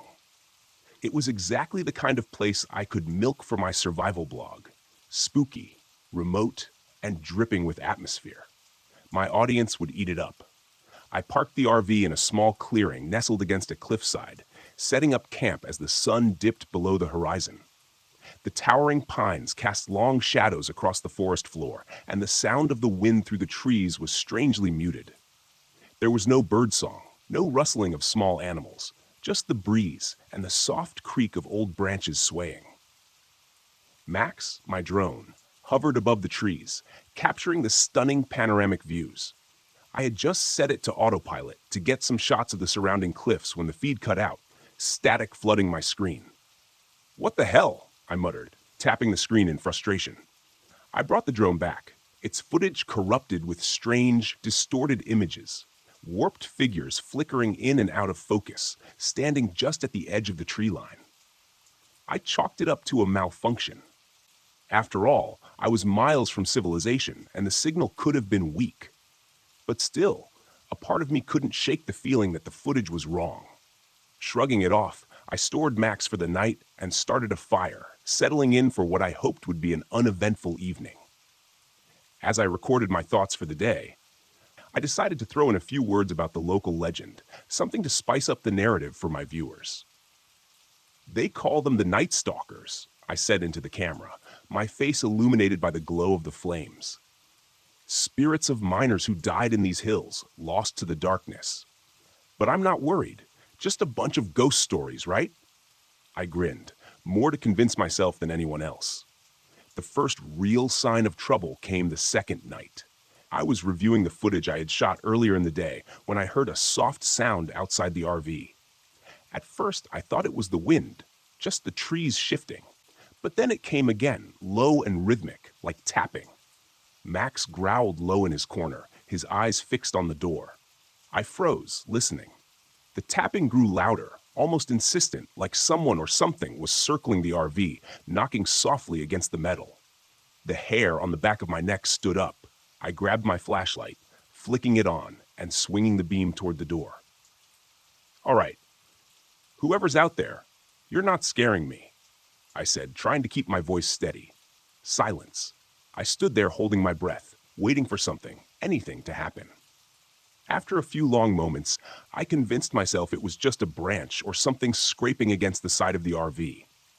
I'd been on enough solo trips to know how easy it was to get jumpy out here. But Max was still growling, his ears flat against his head.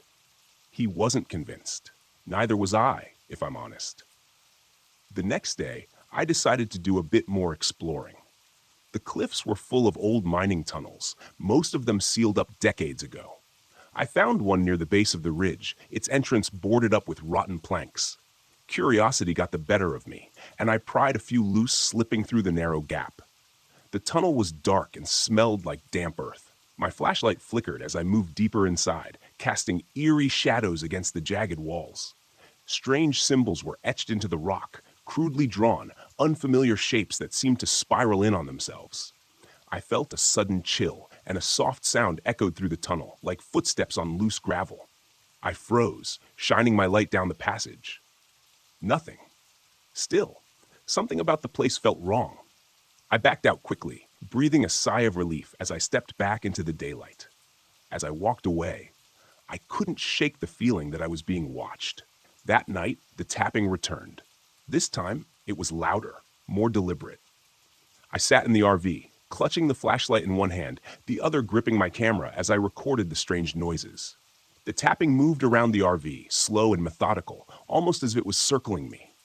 I stood up, heart pounding, and yanked the door open, shining the light into the darkness. Nothing. I stepped outside, my breath fogging in the cold air. The forest was still, but the air felt thick, heavy. I turned slowly, scanning the tree line, and that's when I saw them. Shadows, tall and thin, flitting between the trees. They moved like people, but their forms were indistinct, more like silhouettes than solid shapes. My chest tightened. I swung the flashlight toward the figures, but as soon as the beam touched them, they vanished, swallowed by the darkness. I stood there frozen, my heart hammering in my chest. The wind had picked up, carrying faint whispers, almost like voices calling from the woods. I backed toward the RV, slamming the door shut behind me. The shadows grew bolder after that. No matter where I went, I could feel them watching me, their dark forms flickering just at the edge of my vision. My drone footage showed brief, eerie glimpses of them, dark, human-like shapes moving through the trees, always just out of focus. I tried to leave the ridge, packed up my gear, loaded Max into the RV, and started the engine. But the moment I hit the ignition, the RV stalled. I tried again and again. Nothing. It was as if the ridge itself didn't want me to leave. Panic set in. I wasn't one to lose my cool, but this was something I couldn't explain. I was trapped, and I wasn't alone. On the final night, everything came to a head.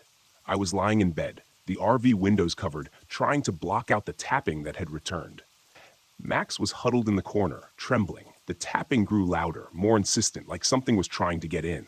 I sat up, heart racing, and suddenly the RV shook violently, as if something had slammed into the side. I jumped to my feet, grabbing the flashlight, but the beam flickered and died. The whispers outside grew louder, more urgent, filling my head with a cacophony of unintelligible voices. I rushed to the door, flinging it open, only to be met with complete darkness. The fire outside had gone out. The shadows were everywhere now, circling the RV, their forms more defined than ever. Dark, human-like figures with no faces, no features, just endless blackness. They weren't just watching me anymore. They were coming for me. I ran, flashlight flickering back to life as I sprinted into the woods. The shadows followed, flitting between the trees, their whispers filling my ears, growing louder and louder. I didn't know where I was going, just away from the tapping, the whispers, the shadows. But the forest twisted around me, disorienting me, and soon I was lost in a sea of towering pines and jagged rocks. And then I saw it, the entrance to the old mining tunnel, standing open like a gaping mouth. The shadows pressed in closer, their forms flickering at the edges of my vision. And I realized with a sinking feeling that I had nowhere else to go. I stumbled toward the tunnel, the air inside cold and stale. The shadows followed me in, their whispers echoing off the walls. I don't know what I expected to find in there. An escape, maybe, a way out. But as I ventured deeper into the darkness, I realized the truth. There was no escape.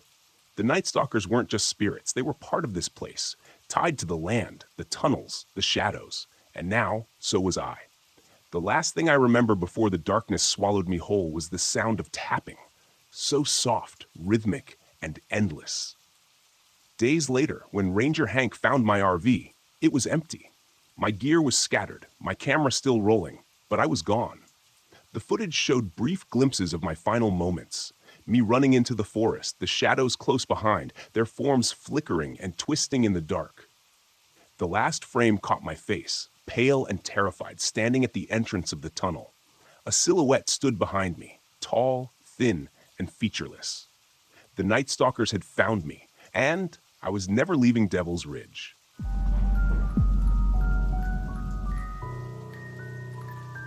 The forest had never felt so thick, so claustrophobic. I had been on the road for weeks, traveling up and down the East Coast in my RV, looking for some peace. It was supposed to be a reset, a break from the grind after getting laid off from my tech job. I thought getting away from everything would give me a fresh perspective, but the road had only left me more exhausted. It was like I couldn't find what I was searching for, and I didn't even know what that was anymore. That's how I ended up in Okala National Forest. It was early fall, and the place was practically deserted. The few tourists had already left, leaving the humid air and endless stretches of swamp and pine all to me. The ranger I passed when I pulled into the park didn't seem to think camping so close to Devil's Eye Spring was a good idea. "There's no one else out there this time of year," he said, leaning into my open window with a cautious smile. "People get lost in that part of the forest, especially near the spring. Strange place. People say it's cursed." Cursed? I didn't believe in any of that.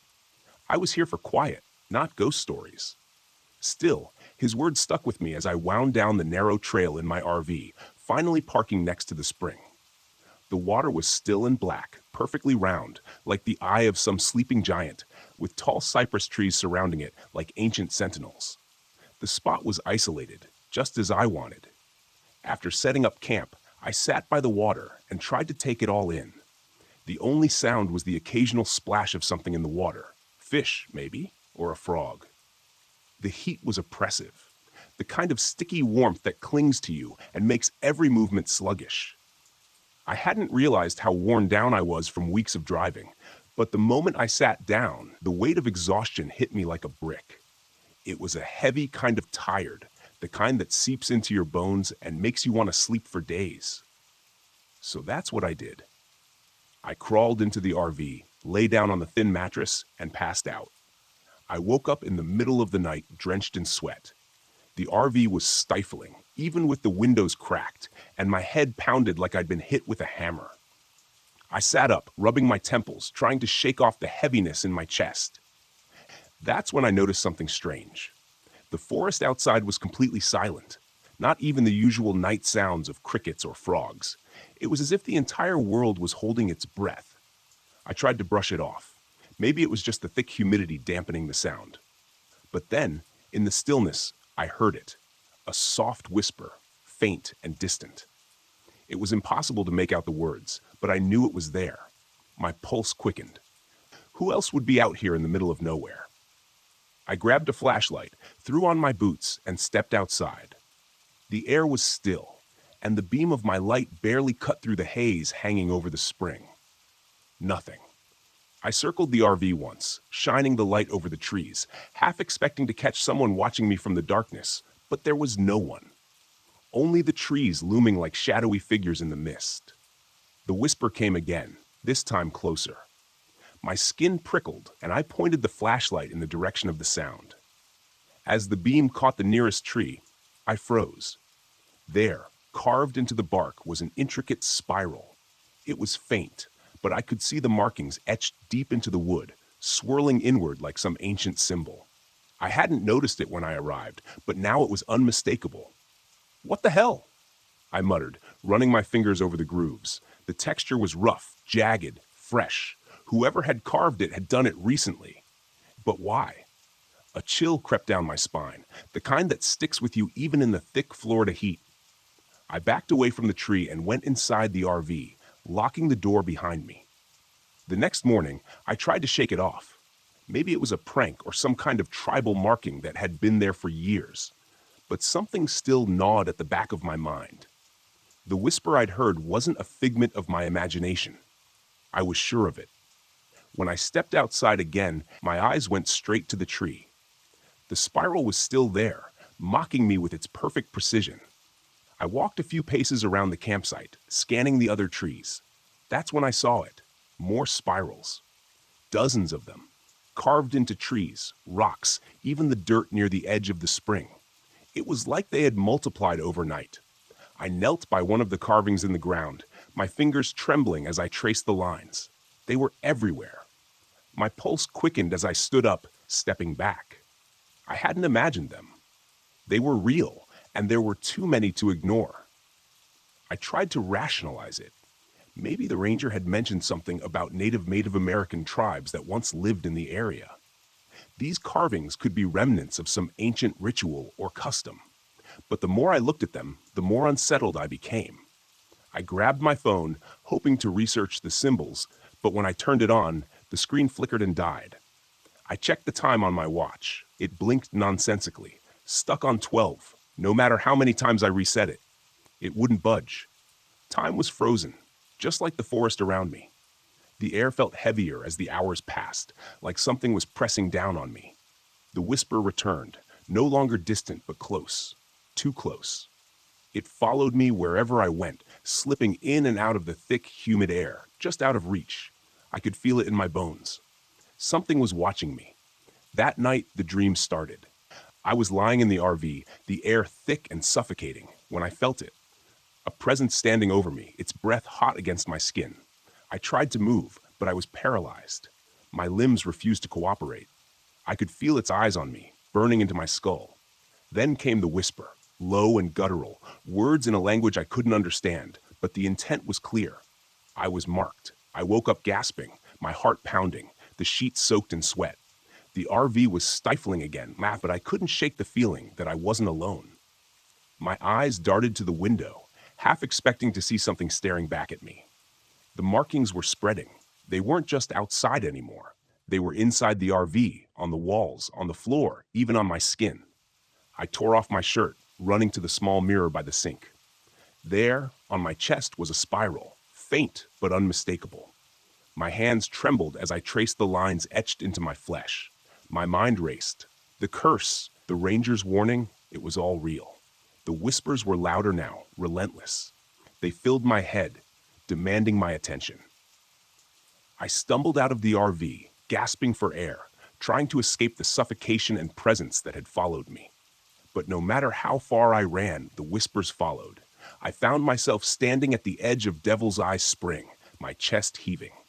The whispers swirled around me. The markings on the trees seemed to glow in the moonlight, pulling me toward the water. My reflection in the still surface was distorted, twisted, as if the thing inside me was staring back. I knew what I had to do.